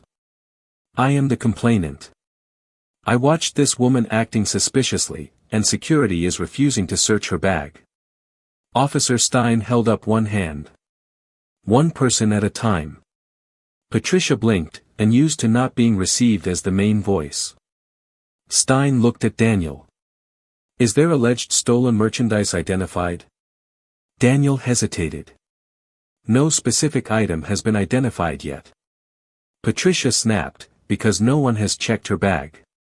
Stein looked at Evelyn. "Ma'am, your name?" Evelyn answered, "Evelyn Monroe." Patricia made a small mocking sound. "If that is what she gave you." Evelyn did not react. Officer Stein's eyes moved to the receipt in Evelyn's hand. "Do you have proof of purchase for the item you are holding?" "Yes." Evelyn extended the receipt slowly, without stepping forward. "The store transaction is also in the register system." Maya added, "I processed the sale. The item was paid for." Stein looked toward Maya. "Your name?" "Maya Brooks." "You are willing to give a statement?" "Yes." Patricia scoffed. "Of course she is." Stein turned toward Patricia. "Ma'am, do not interrupt witness identification." The correction was small, but it shifted the air. Patricia's face tightened. Daniel handed Stein the incident tablet. Ms. Whitmore submitted a written statement before footage review was complete. Stein read it. The longer she read, the more serious her expression became. "Ms. Whitmore, this says Ms. Monroe followed you near the display and may have concealed merchandise. Did you personally see her place any item in her purse?" Patricia crossed her arms.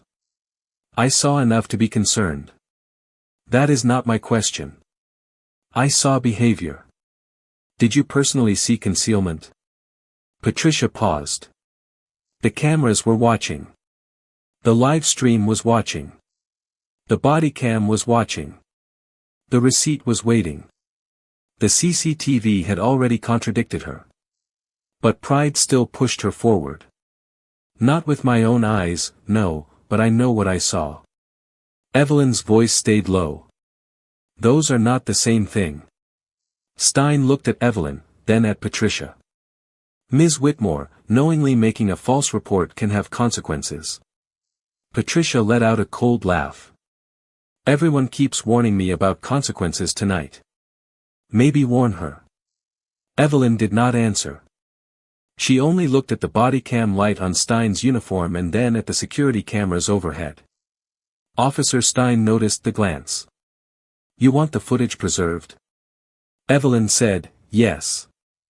All angles, the original receipt record, the security radio log, the written statement, and any public video available. Stein studied her for a moment. You have experience with evidence preservation. Evelyn replied, I have experience with what happens when it is not preserved.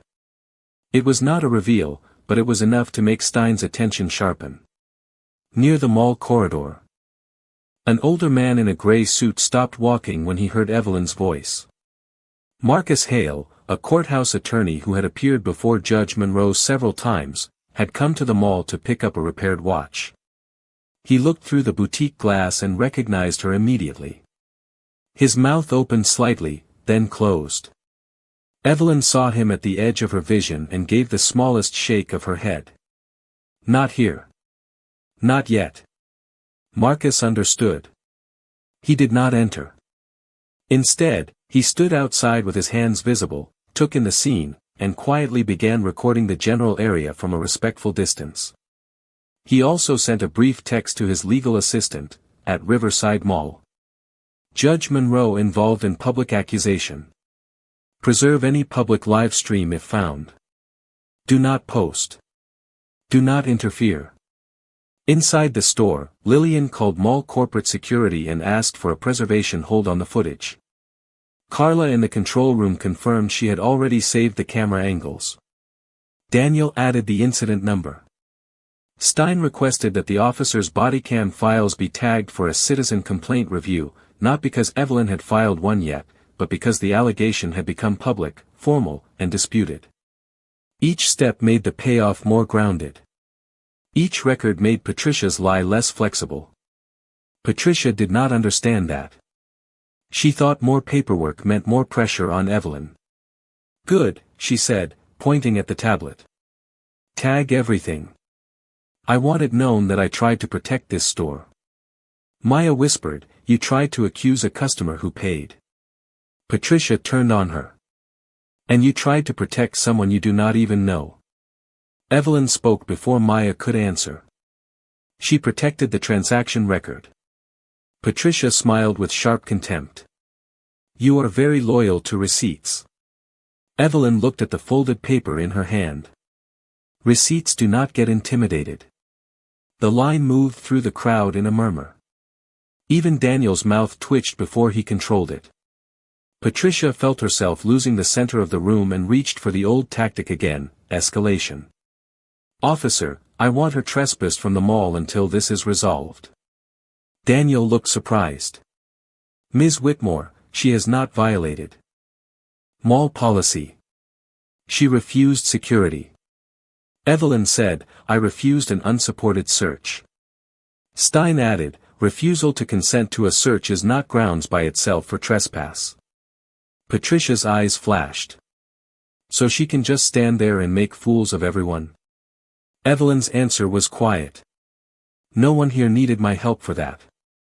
The crowd reacted before Evelyn could take the words back, a ripple of shocked breaths and low laughter. Patricia's face turned red. For the first time, she looked truly rattled. Not because she had been insulted, but because the room had heard the truth and recognized it. She grabbed the tablet from Daniel's hand without force but with rude impatience, scrolling to her statement. Fine. Add that she is verbally hostile. Stein stepped forward. Do not alter the statement while I am reviewing it. Patricia froze. I am clarifying. You already submitted it. Then I want to add more. Then that addition will be time-stamped separately. Patricia looked at the tablet, then at Evelyn. The trap was tightening, but Patricia still thought she was tightening it around someone else. She typed an additional note, Subject became verbally aggressive and attempted to intimidate complainant with legal language. Stein watched the entry save with a new timestamp. Maya saw it. Daniel saw it. The live stream caught Patricia typing. The store cameras caught the exchange. The body cam recorded Stein warning her.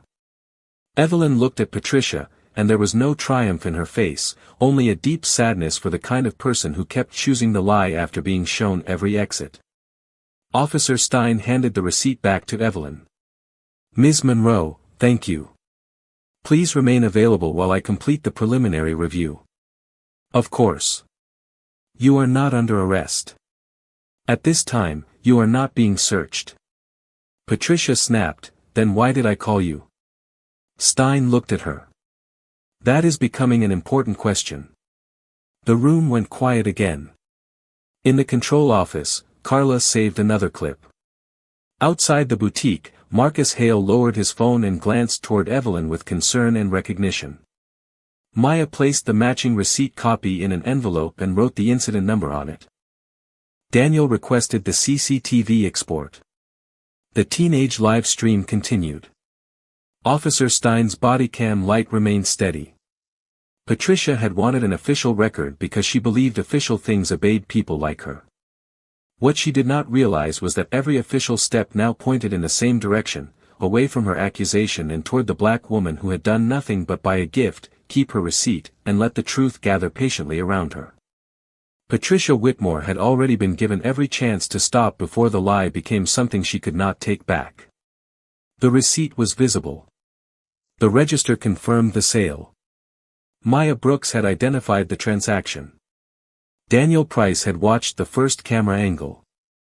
Officer Rachel Stein had warned Patricia that false statements carried consequences. Even the crowd outside the boutique had begun to shift, their whispers changing from suspicion toward Evelyn Monroe to discomfort with Patricia's certainty. But Patricia had built her pride on the belief that backing down was something other people did. To admit she was wrong in front of a black woman, a young black store clerk, mall security, police, and strangers with phones would have felt to her like losing a trial before it began. So instead of stepping back, she stepped over the line. She took the incident tablet from Daniel's hand again and said, "I want my statement expanded." Officer Stein raised her palm.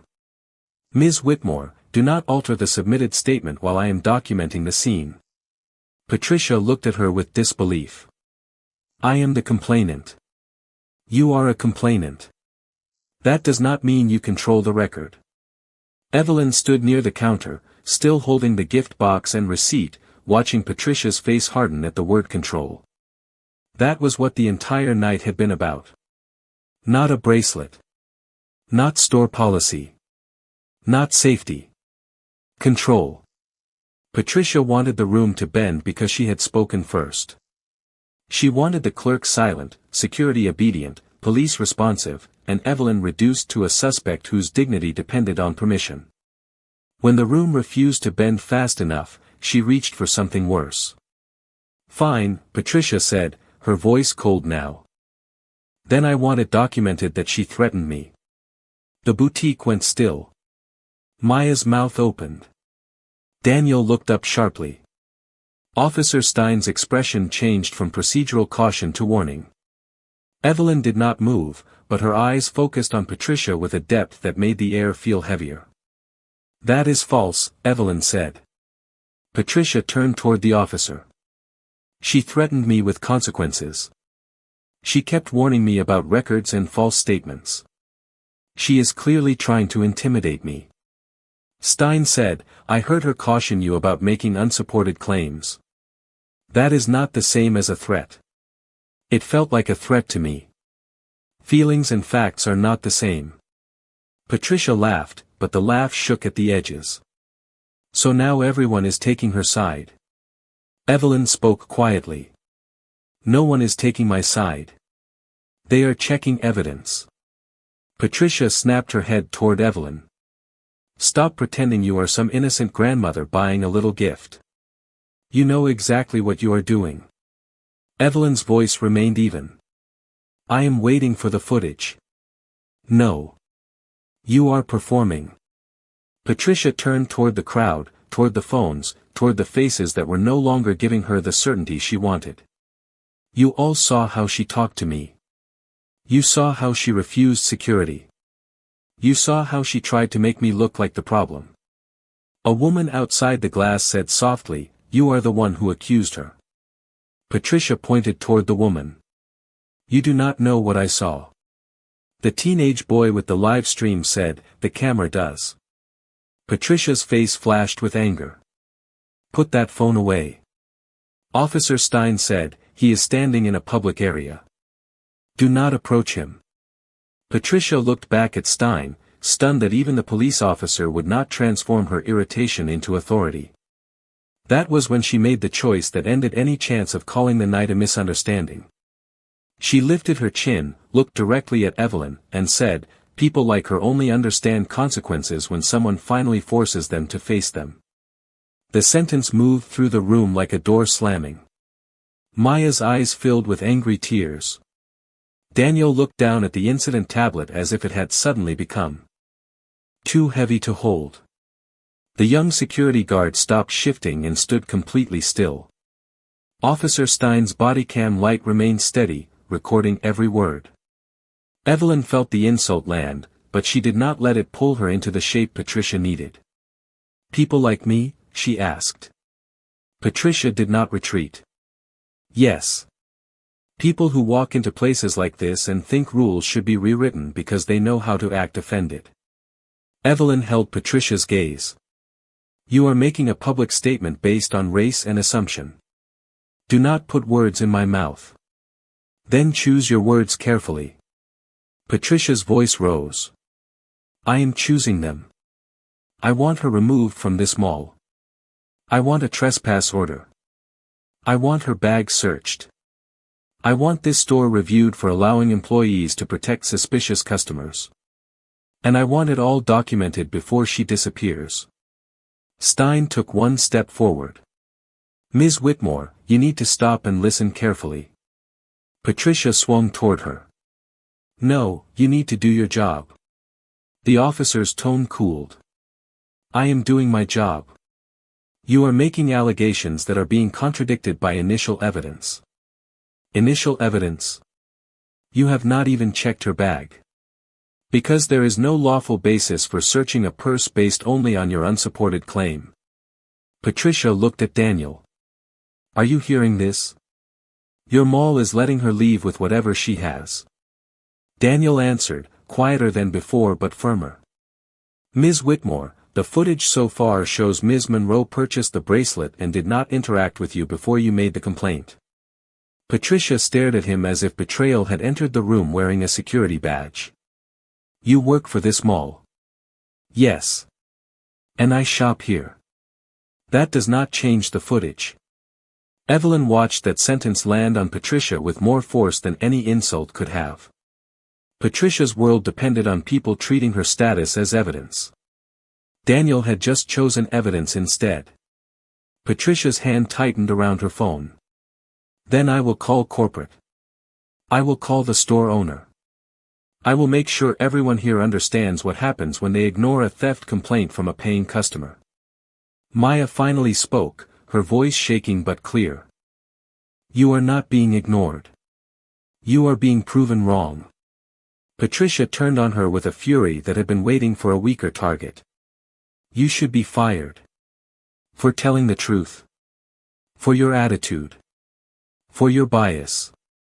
For standing there with that smug look while a customer is trying to protect the store."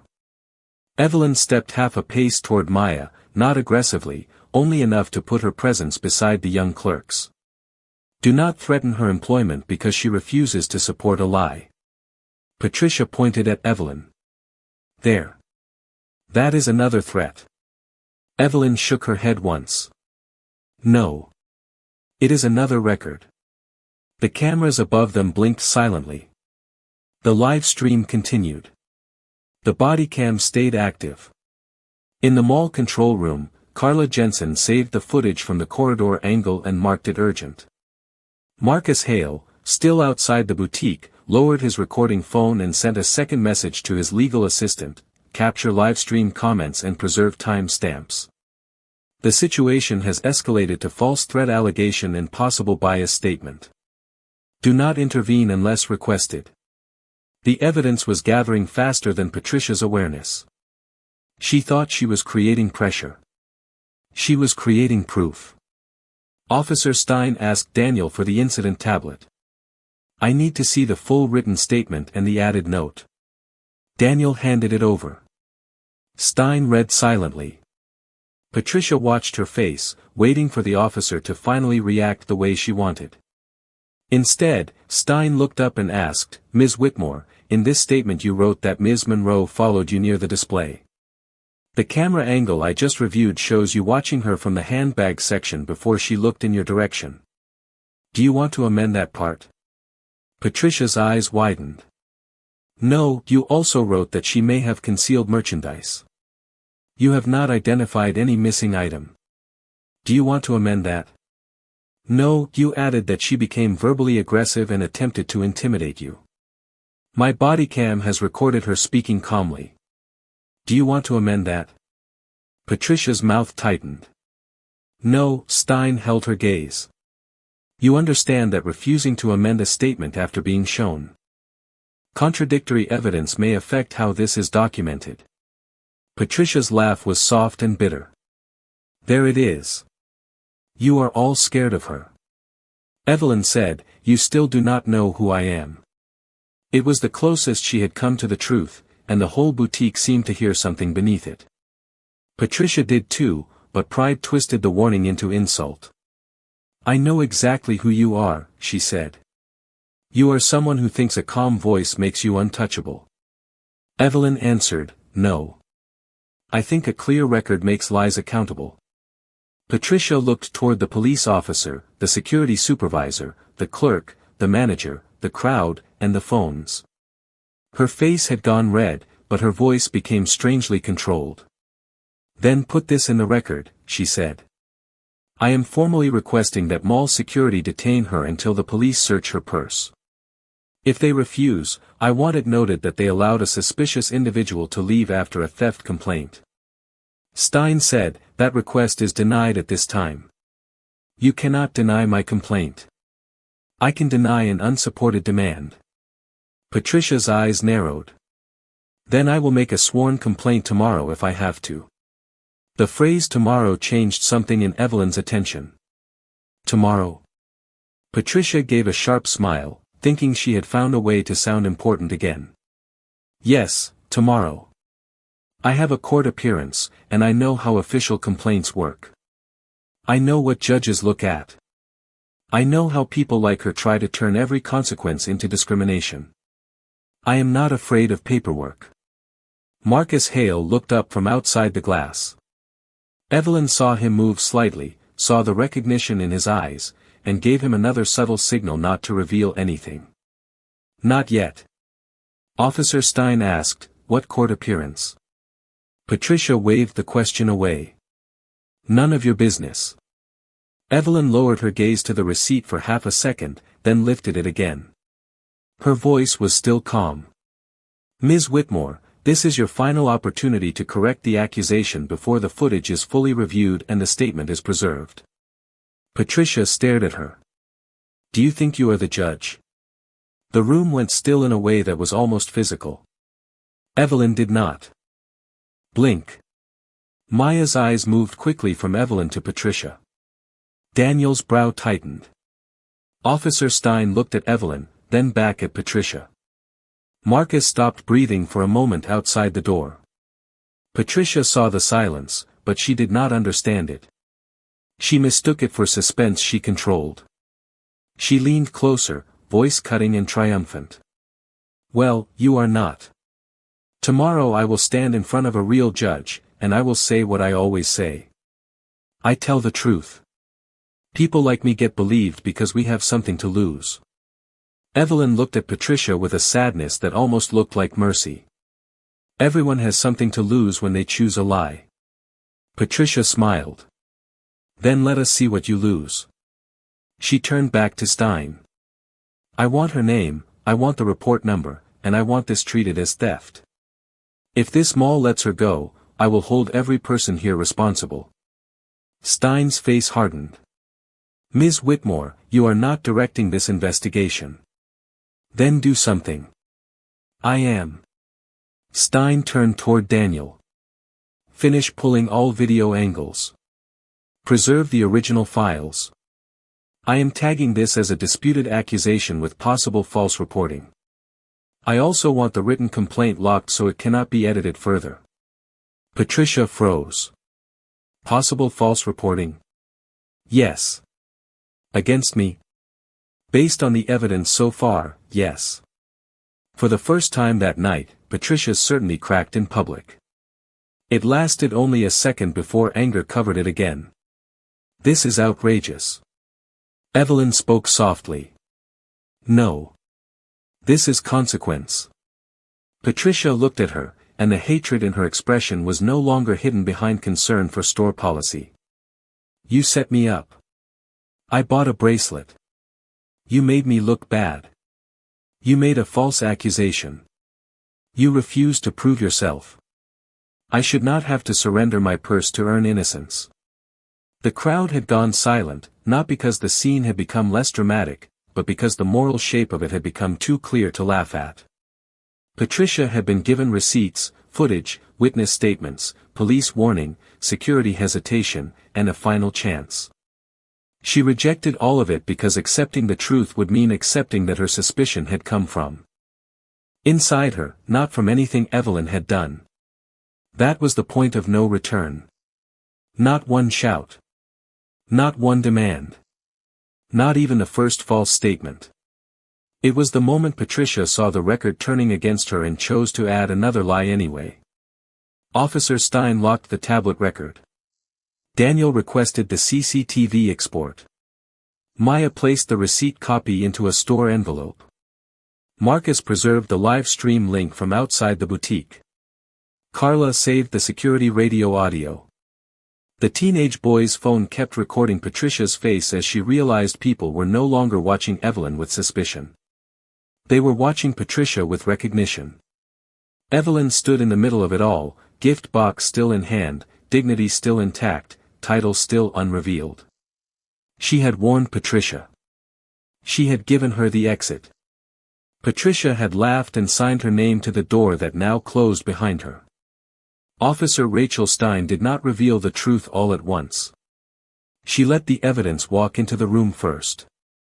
The boutique stayed silent while Daniel Price stood beside the store laptop, Maya Brooks held the receipt envelope with both hands, and Patricia Whitmore kept her chin lifted as if pride could still win against cameras.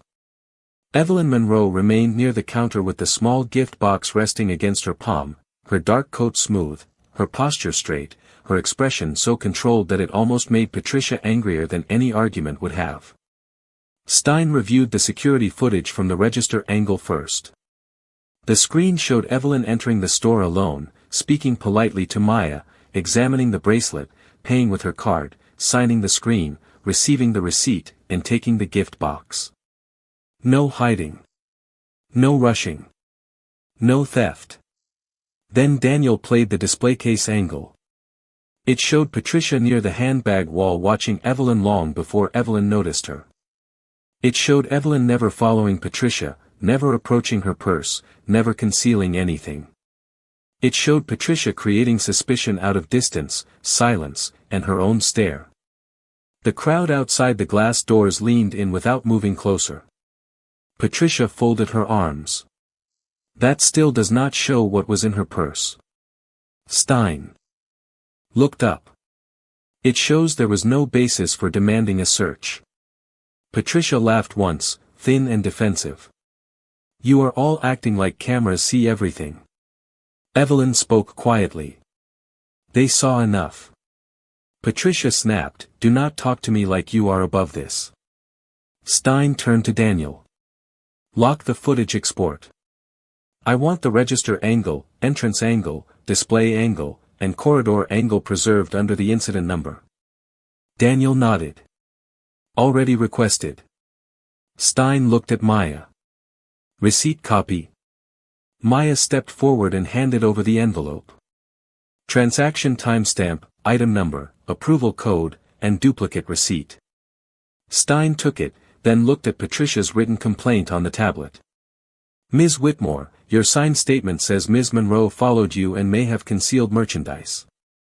The footage contradicts the first part, and you have not identified any missing merchandise for the second. Before I proceed, are you correcting your statement? Patricia's eyes flicked toward the crowd, then back to Stein. No. I stand by what I reported. Evelyn lowered her gaze for half a second, not in defeat, but in recognition. That was the moment the lie stopped being confusion and became a choice. Stein's body cam light glowed steadily. Understood. Marcus Hale, still waiting just beyond the doorway, finally stepped closer to the glass, careful not to enter the store until invited. Daniel noticed him first. Sir, please stay back. Marcus lifted both hands slightly. Of course. I am not interfering. Officer Stein, my name is Marcus Hale. I am an attorney. I witnessed the last several minutes from the corridor and have preserved public video from outside the store. Patricia rolled her eyes. Perfect. Another one. Evelyn gave Marcus a small look, one that said not yet, but Stein had already heard the name. She turned toward him. Do you know either party? Marcus hesitated, because the answer mattered. He looked at Evelyn. She did not nod. She did not shake her head. She only stood still, allowing the process to unfold without using her title as a shortcut. Marcus chose his words carefully. I recognize Ms. Monroe from the courthouse. Patricia made a dismissive sound. A lot of people go to court. Stein looked back at Evelyn. Ms. Monroe, do you have identification? Evelyn answered, yes. The entire store seemed to tighten around a simple word. Patricia smirked. Finally. Maybe now we find out who she really is. Evelyn set the gift box gently on the counter beside the receipt envelope. She moved slowly, deliberately, so every camera could see there was no sudden motion, no hidden gesture, no attempt to make the moment theatrical. She opened her purse, removed her wallet, and first handed Stein her driver's license. Stein checked it. Evelyn Monroe. Then Evelyn removed a second credential from behind the license, a courthouse identification card clipped inside a slim leather holder. She did not raise it high. She did not wave it at Patricia. She simply handed it to the officer as one more piece of identification. Stein looked down at it. Her expression changed before she said a word. It was not shock exactly. It was recognition settling into procedure. Her eyes moved from the card to Evelyn's face, then back to the card. Daniel saw the shift and stepped closer. Maya's breath caught. Marcus lowered his eyes respectfully. Patricia noticed all of it and frowned. What? Stein's voice became more formal. Judge Evelyn Monroe. The name landed softly, but it changed everything. The boutique did not erupt. It went quiet in a deeper way, the kind of quiet that happens when a room realizes it has been standing beside power without recognizing it. Patricia's arms slowly dropped from her chest. Judge? No one answered quickly enough to save her from hearing the word inside her own head. Stein handed the courthouse ID back to Evelyn with both hands, not because she was afraid, but because respect had entered the process where suspicion had been forced before. Thank you, Judge Monroe. Evelyn accepted the card and placed it back into her wallet. Patricia's face shifted through disbelief, irritation, and the first pale edge of fear. No, she said. No, that is not possible. Marcus spoke from the doorway, quiet and precise. It is possible. Patricia turned on him. How would you know? Marcus looked at Evelyn, then at Stein. I have appeared before Judge Monroe in county court. A murmur moved through the crowd. Maya stared at Evelyn with wide eyes, not because Evelyn's dignity had changed, but because the room had finally caught up to what had been there all along. Patricia looked from Marcus to Evelyn to Stein. She should have said that. Evelyn's voice stayed calm. I should not need to be a judge to be treated lawfully. The words did not come like a speech. They came like a verdict the room already knew was true. Patricia swallowed, then reached for anger because fear was too honest. This is intimidation. She let me make a complaint without saying who she was. Stein looked at her. You were warned repeatedly to be accurate. Patricia shook her head. She set me up. Evelyn looked directly at her. I bought a bracelet for my niece. You knew I had court tomorrow. Evelyn's eyes sharpened slightly. I did not know who you were. Patricia froze. That was the detail she had not meant to reveal. Stein noticed immediately. Ms. Whitmore, what court appearance were you referring to earlier? Patricia's hand tightened around her phone. I do not have to discuss that here. Marcus looked toward Stein. Officer, there is a public preliminary docket tomorrow morning under the name Patricia Whitmore. Patricia turned white around the mouth. Daniel's eyes dropped to the incident tablet where her full name sat beneath the signed complaint. Evelyn still did not speak about the case. She did not need to. Patricia looked down at her phone as if her body moved before her mind could stop it. The lock screen lit up with a calendar reminder she had been ignoring all evening, Whitmore hearing, 9 a.m. Courthouse. The reminder stayed visible for only a second before she pressed the screen dark, but the teenage livestream had caught her reaction, and Stein's bodycam had caught the timing. Patricia looked back at Evelyn. This time, she did not see a black woman she could force into explanation. She saw the courthouse steps, the bench, the file, the judge she had hoped would be reasonable tomorrow, and the complaint she had just signed tonight. Her lips parted, but nothing useful came out. You are the judge. Evelyn's answer was measured. I will not discuss any pending matter here. That restraint made the reveal more devastating than any threat could have been. Evelyn did not gloat. She did not say she would ruin Patricia. She did not turn them all into her courtroom. She simply refused to misuse the power Patricia had just discovered. Stein took a breath and looked at the incident tablet again. Ms. Whitmore, your written statement has been preserved. The footage contradicting portions of it has been preserved. My bodycam has recorded the warning you were given before refusing to amend it. This matter will be documented separately from any unrelated court proceeding. Patricia's eyes darted toward Evelyn. She cannot be involved in my case now. Evelyn said, that will be handled through the proper judicial process. Patricia's voice trembled with anger and fear. You cannot do this to me. Evelyn looked at the receipt, the gift box, Maya's worried face, Daniel's lowered eyes, the cameras, the officer, the crowd, and finally Patricia. I did nothing to you. The sentence was gentle, almost quiet, and that made it impossible to fight. Patricia had called security. Patricia had demanded the search. Patricia had signed the accusation. Patricia had added the threat claim. Patricia had said the words.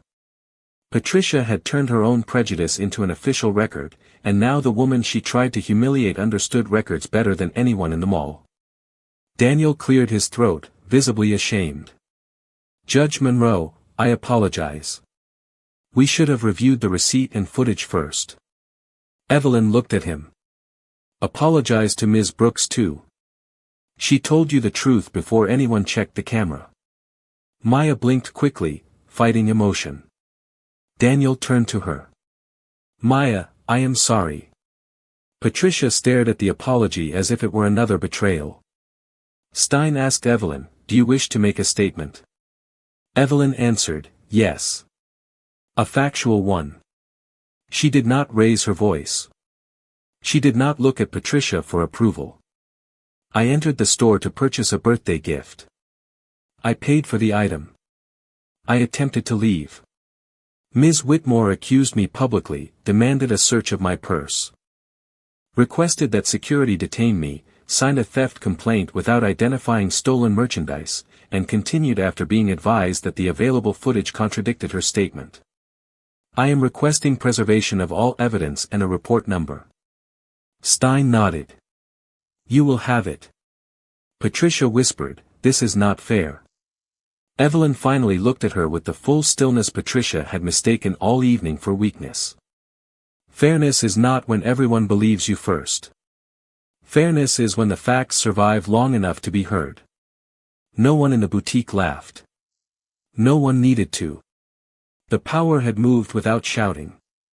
It had moved from Patricia's volume to Evelyn's record, from suspicion to proof, from performance to procedure. Patricia stood in the middle of the store holding nothing but the consequences of her own signature. Evelyn picked up the small gift box for Clara and folded her receipt again, the same way she had before the accusation began. The bracelet was still paid for. The cameras were still recording. The courthouse ID was back in her wallet. And Patricia Whitmore, who had spent the evening demanding that a black woman prove she belonged, finally understood she had chosen the one woman whose silence had never been fear. Officer Rachel Stein did not treat Patricia Whitmore's collapse as punishment, and that made the consequences feel even more final. There was no shouting from the officer, no dramatic command, no public lecture designed to entertain the crowd. There was only procedure, and procedure was the one place Patricia had expected her voice to matter most. Stein stepped beside the counter, opened her report screen, and began documenting each piece in order, the store receipt with the 6:42 p.m. timestamp, the register footage showing Evelyn Monroe paying for the bracelet, the display case footage showing no concealment, the corridor angle showing Patricia watching Evelyn before making contact, Maya Brooks's witness statement, Daniel Price's security incident log, the mall control room footage, the security radio audio, the public live stream from the corridor, and Patricia's own signed complaint alleging theft behavior without identifying a stolen item. Every item was named slowly enough for the room to understand that Patricia was no longer being judged by emotion. She was being measured against the record she had demanded. Patricia stood near the handbag wall, pale now beneath her makeup, her gold purse clutched tightly against her side. I want my attorney, she said. Stein nodded. You may contact counsel. At this time, I am documenting a disputed theft complaint and possible false reporting. You are not to alter the statement, delete any messages related to this incident, or contact store staff about their testimony. Patricia blinked. You are giving me instructions? Yes. I am the complainant. Stein looked at the tablet in Daniel's hand. You are also the person whose written statement is contradicted by available evidence. The crowd outside the glass doors reacted with a low murmur. Patricia looked toward them, and for the first time all evening, the audience she had wanted became unbearable. The same phones she believed would capture Evelyn's humiliation were now recording her own accountability. Daniel Price formally cancelled the security hold on Evelyn and stated for his incident log that the customer had proof of purchase, had not been searched, had not been found with unpaid merchandise, and had been prevented from leaving based on an unverified accusation. He looked ashamed as he said it, and Evelyn watched him carefully, because shame could become change if a person allowed it to. Lillian Grant, the store manager, printed a full duplicate receipt, placed it in an evidence envelope with the incident number, and gave Evelyn a clean copy for herself. Judge Monroe, she said, voice unsteady, on behalf of the store, I am sorry. Evelyn accepted the receipt. Thank you. Please make sure Ms. Brooks is not blamed for telling the truth. Lillian looked at Maya, then nodded. She will not be. Patricia made a sharp sound. You are apologizing to her. She turned this entire store against a paying customer. Maya finally lifted her chin. No, ma'am. The footage did that. The words landed with the quiet force of someone who had been afraid earlier and no longer was. Patricia stared at her, but there was nothing left to threaten that did not make Patricia look worse. Stein finished taking Maya's statement first. Maya described the purchase, the receipt, Patricia's first comment, the demand for a bag search, and the way Patricia accused Evelyn before reviewing any evidence. Then Stein took Daniel's statement, including his admission that he had initially asked Evelyn to remain at the store entrance before checking the receipt. Daniel did not soften it. He said, "I should have reviewed the transaction first." Stein wrote that down. The younger security guard gave his statement too, confirming that Evelyn never tried to leave by force, never raised her voice, and repeatedly asked for footage preservation.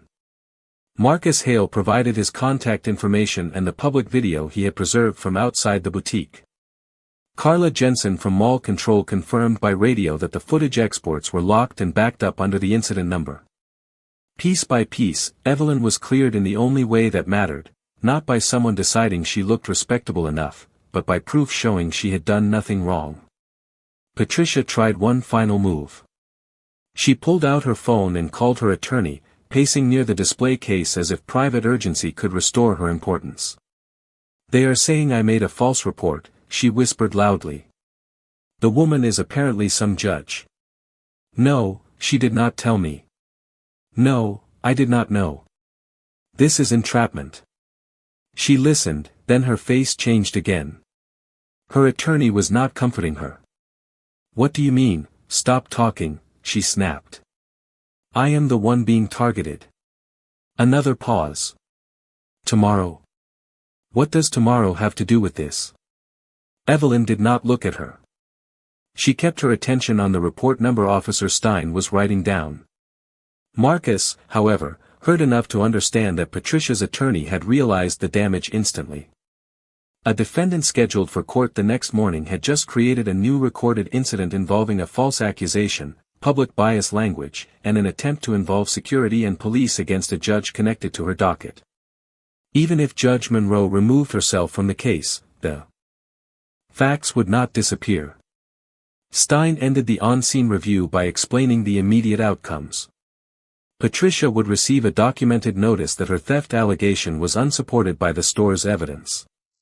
The possible false report would be forwarded to the appropriate review unit. The incident file would include the signed complaint, body cam footage, store CCTV, mall security audio, receipt records, and witness statements. Mall management, after reviewing Daniel's report and the footage, revoked Patricia's preferred client privileges pending corporate review and issued a temporary mall conduct restriction, meaning any further harassment of store staff or Evelyn would result in removal from the property.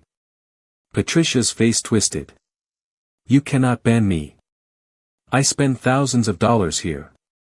Lillian's voice shook, but she held firm. "Preferred status does not allow harassment or false accusations." Daniel added, "The mall will contact you through corporate. You are not to approach Ms. Brooks or Judge Monroe." Patricia looked at Evelyn with disbelief. "So she gets to walk out?" Evelyn picked up Clara's gift box from the counter. "I paid for this before you began." Stein handed Evelyn a card with the report number. "Judge Monroe, you are free to leave. You are not accused of any offense. Your receipt and the footage clear the purchase." Evelyn accepted the card. "Thank you, Officer Stein." Then she turned to Daniel. "Please include in your report that Ms. Brooks identified the valid purchase before security detained me." Daniel nodded. "I will." Evelyn looked at Maya. "You did the right thing." Maya's eyes glistened. "I was scared." Evelyn's expression softened. "Courage is not the absence of fear. It is telling the truth while fear is still in the room." Maya nodded, and the crowd outside fell quiet again, not from shock this time, but from respect. Patricia's attorney must have told her to leave, because she lowered her phone and said through clenched teeth, "I am leaving. This is not over." Stein stepped into her path just enough to stop the performance. "Ms. Whitmore, you may leave after I provide your case reference and instructions. Do not contact Judge Monroe. Do not contact Ms. Brooks. Do not return to this store tonight. Do not attempt to pressure witnesses. Any additional statements should go through counsel." Patricia's mouth opened, then closed. Those were not suggestions. Those were boundaries backed by documentation. Daniel's radio crackled, confirming mall management had been notified. Lillian printed Patricia's conduct notice and placed it on the counter without meeting her eyes. The teenage livestream outside captured Patricia signing the acknowledgement with a hand that trembled slightly, not from remorse, but from the humiliation of being made to obey rules in the same room where she had tried to weaponize them. But the sharpest consequence came the next morning. Evelyn arrived at the courthouse before 9, as she always did, wearing a dark robe over a charcoal suit, her face composed, Clara's bracelet already wrapped at home. Before the docket began, she entered the necessary disclosure into the court record. Because of the mall incident involving Patricia Whitmore, she would not preside over Patricia's preliminary hearing. The case would be reassigned to another judge to protect fairness and avoid any appearance of conflict. Patricia had expected that part to save her. It did not. The mall incident did not vanish because Evelyn stepped away. Instead, the separate report from Officer Stein, the signed false complaint, the CCTV exports, the body cam footage, and the witness statements were transmitted through proper channels for independent review. Patricia's attorney stood beside her in the courtroom hallway, speaking in a low, urgent voice, explaining that the new incident could affect credibility, pretrial conditions, and any future argument about her pattern of false accusations. Patricia no longer looked like the woman from the boutique. The cream coat was gone. Her face was drawn. Her voice, when she spoke, was small enough that people had to lean in to hear it. Down the hall, Evelyn passed without stopping, not because she lacked feeling, but because she understood the difference between justice and revenge. Patricia had lost the thing she had trusted most, the automatic benefit of being believed first. Her mall privileges were suspended. Her accusation was discredited. Her written statement became evidence against her. Her attorney had to address a new documented incident. Her name was now tied not to a successful complaint, but to a false public accusation against a woman she had tried to humiliate. Evelyn, meanwhile, regained what Patricia had tried to take, her right to leave as a customer, her dignity in front of witnesses, and a clean record supported by proof. When Maya arrived at work later that week, Lillian told her corporate had reviewed the footage and commended her for preserving the transaction record. Daniel was scheduled for retraining on bias, detention standards, and evidence review before customer stops. Officer Stein's report moved forward. Marcus preserved the live stream without posting it for spectacle. And Evelyn took Clara's bracelet home, still in the silver box, still beautiful, still untouched by the ugliness that had surrounded it. Patricia wanted consequences for Evelyn. Instead, every consequence followed the person who signed the lie. The change began quietly, not in the courtroom, but in the same boutique where Patricia Whitmore had believed her voice could turn a customer into a suspect. 3 days after the incident, Riverside Mall management called a mandatory meeting for every store manager, security supervisor, and customer service lead in the shopping center. The conference room above the food court was not glamorous. It had gray carpet, a long table, a projector screen, and paper coffee cups stacked beside a tray of bagels. But what happened there mattered more than any apology whispered after the damage was done. Lillian Grant stood beside Daniel Price and played the timeline without showing Evelyn Monroe's face to the room. They showed the receipt time. They showed the security call. They showed the delay before camera review. They showed how quickly an unverified accusation had been treated as a problem belonging to the accused customer instead of the person making the claim. Then the mall's regional director said the words no one in that room could ignore: a loud complaint is not evidence.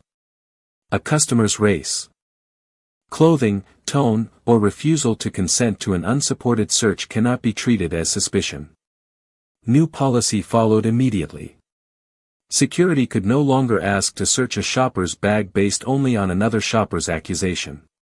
Staff had to check receipt records, identify a missing item, review available camera angles, and document the exact behavior observed before detaining anyone.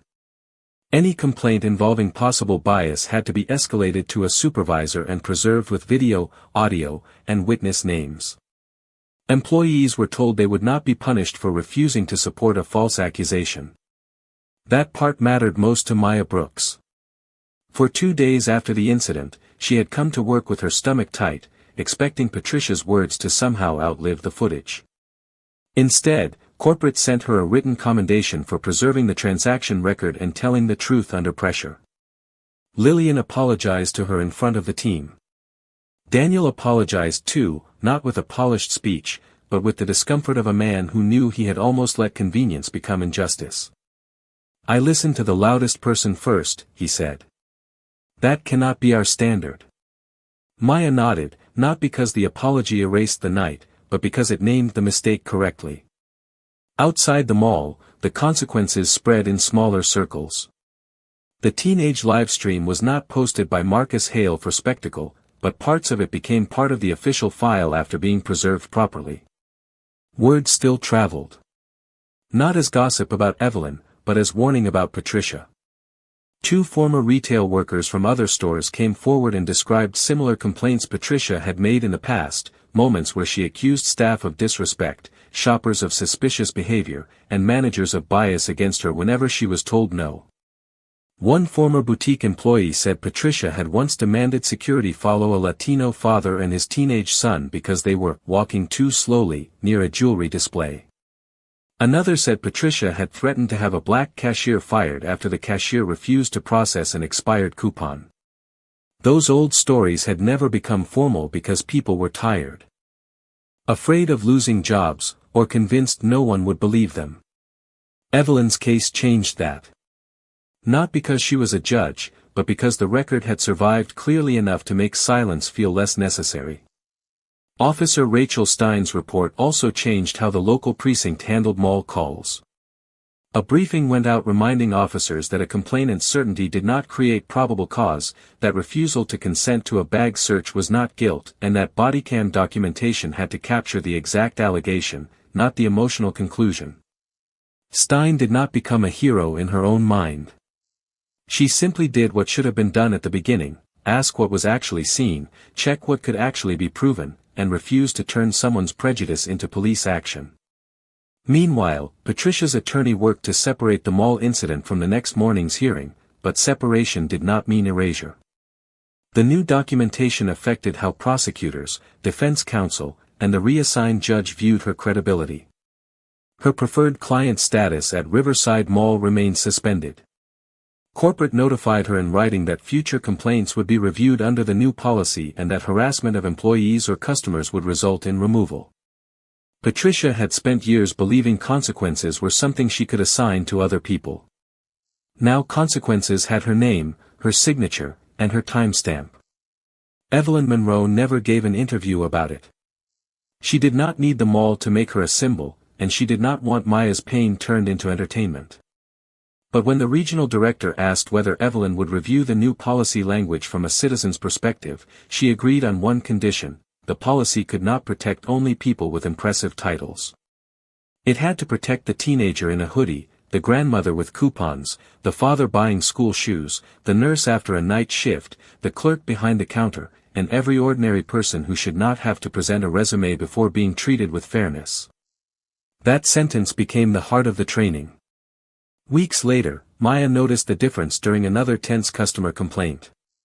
A man accused a young black student of slipping earbuds into his backpack. Instead of surrounding the student or demanding his bag, Daniel asked the complainant to identify the item, checked the shelf inventory, reviewed the camera angle, and found the earbuds still hanging where they had always been. The student left embarrassed but unharmed, and Daniel apologized before he walked out. Maya watched from the register and thought about Evelyn's receipt, Evelyn's calm, and the way one clean record had changed the room for people who would never know her name. That was the real payoff. Patricia had tried to make the mall prove a black woman did not belong. Instead, the mall had to learn how many people had been made unsafe by the habit of believing the loudest voice first. Evelyn won her dignity that night, but the victory did not stop at the glass doors. It became a policy, a training, a warning, a record, and a quiet protection for the next person who walked into a store with nothing to prove except that they were already human. The courthouse was quieter the next evening than it had been that morning. Most of the public had gone home, the hallways had emptied, and the late sun came through the tall windows in long gold rectangles across the marble floor. Judge Evelyn Monroe walked out of her chambers with the same steady posture she had carried through them all, through the report, through the disclosure, and through the days of quiet attention that followed. Her robe was folded over one arm now, not worn like authority, but carried like responsibility. She paused outside the courtroom where Patricia Whitmore's case had been reassigned, not to listen, not to interfere, and not to claim a victory that did not belong in her hands. The door was closed. Another judge would handle the case. The record would handle the facts. That was how it had to be. Evelyn had spent her life believing justice could not simply be a feeling someone powerful used when they were angry. Justice had to be clean enough to survive review, patient enough to wait for evidence, and strong enough to protect even the process from personal revenge. She turned away from the courtroom and walked down the hall, her heels making soft, even sounds against the floor. Near the security station, Marcus Hale gave her a respectful nod but did not stop her. At the exit, a young court clerk held the door open and said, "Have a good evening, Judge." Evelyn smiled gently. "You too." Outside, the air was cool and still. The city moved around the courthouse in its ordinary rhythm, buses braking at the curb, office lights flickering on, people crossing the street with bags and briefcases, a delivery rider adjusting his helmet before heading into traffic. Evelyn stood on the courthouse steps for a moment and let herself breathe. Not the measured breath of a judge controlling a courtroom. Not the careful breath of a black woman refusing to give a stranger the reaction she wanted. Just breath. Human and tired and free. In her car, the small silver gift box sat on the passenger seat, untouched since the night at the mall. For a while, Evelyn had wondered whether the bracelet would carry the memory of what happened around it. But when she picked it up, she saw only Clara. She saw a 13-year-old girl with bright eyes, a stack of mystery novels beside her bed, and a dramatic way of saying she was practically grown. That evening, Evelyn drove to her sister's house instead of going straight home.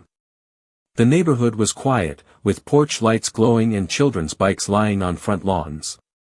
Clara opened the door before Evelyn could ring the bell twice. "Auntie Evelyn," she said, throwing her arms around her. Evelyn hugged her carefully, feeling something inside her soften in a way no report, apology, or policy meeting could provide. "Happy birthday, almost grown woman," Evelyn said. Clara laughed.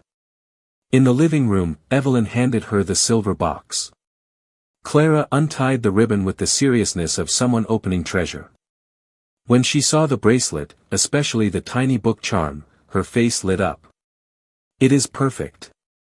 Evelyn sat beside her on the couch and helped fasten it around her wrist. Clara turned it back and forth, watching the charms catch the light. "Mom said something happened when you bought it." Evelyn was quiet for a moment. Her sister looked toward her from the kitchen, concerned but trusting her to answer in her own way. Evelyn touched the small book charm gently. "Someone made a wrong assumption about me." Clara's smile faded. "Because you are black." Evelyn did not rush the answer. "That was part of it." Clara looked down at the bracelet. "Were you scared?" Evelyn nodded once. "A little. But being scared does not mean you have to become what someone expects. Sometimes the strongest thing you can do is stay clear, tell the truth, and make sure the record is clean." Clara thought about that with the seriousness of a child learning something she should not have to learn so young, but would need anyway. Did they apologize? Some did. Was that enough? Evelyn looked through the window at the porch light shining over the front steps. An apology is a start. Change is better. Later, after dinner, after Clara showed the bracelet to everyone twice, after laughter returned fully to the room, Evelyn drove home under a dark blue sky. She carried no anger sharp enough to poison her peace. What Patricia had done was wrong, and the consequences would continue through the proper channels. But Evelyn did not need to replay the woman's face to feel whole. Her dignity had not been given back by the mall, the police, the cameras, or the courthouse. They had helped prove what happened, but dignity had stayed with her the entire time. It had been in the way she held the receipt. In the way she protected Maya. In the way she refused to misuse her title. In the way she let truth stand instead of turning power into revenge. At home, Evelyn hung her coat by the door, placed her courthouse badge in the small wooden tray on the table, and set her keys beside it. For a moment, she looked at both objects, the badge that could identify her, and the keys that simply brought her home. Then she turned off the hallway light. The city outside kept moving. Somewhere, Maya was closing the boutique under a safer policy. Somewhere, Daniel was relearning what evidence meant. Somewhere, Patricia was facing a record she could not shout down. And somewhere, Clara was falling asleep with a silver bracelet on her wrist and a lesson tucked quietly into her heart. Evelyn stood in the darkened kitchen, calm at last, and understood that truth did not always arrive loudly. Sometimes it waited in a receipt, a camera, a witness, a steady voice, and a woman who refused to surrender her dignity just because someone else could not recognize it.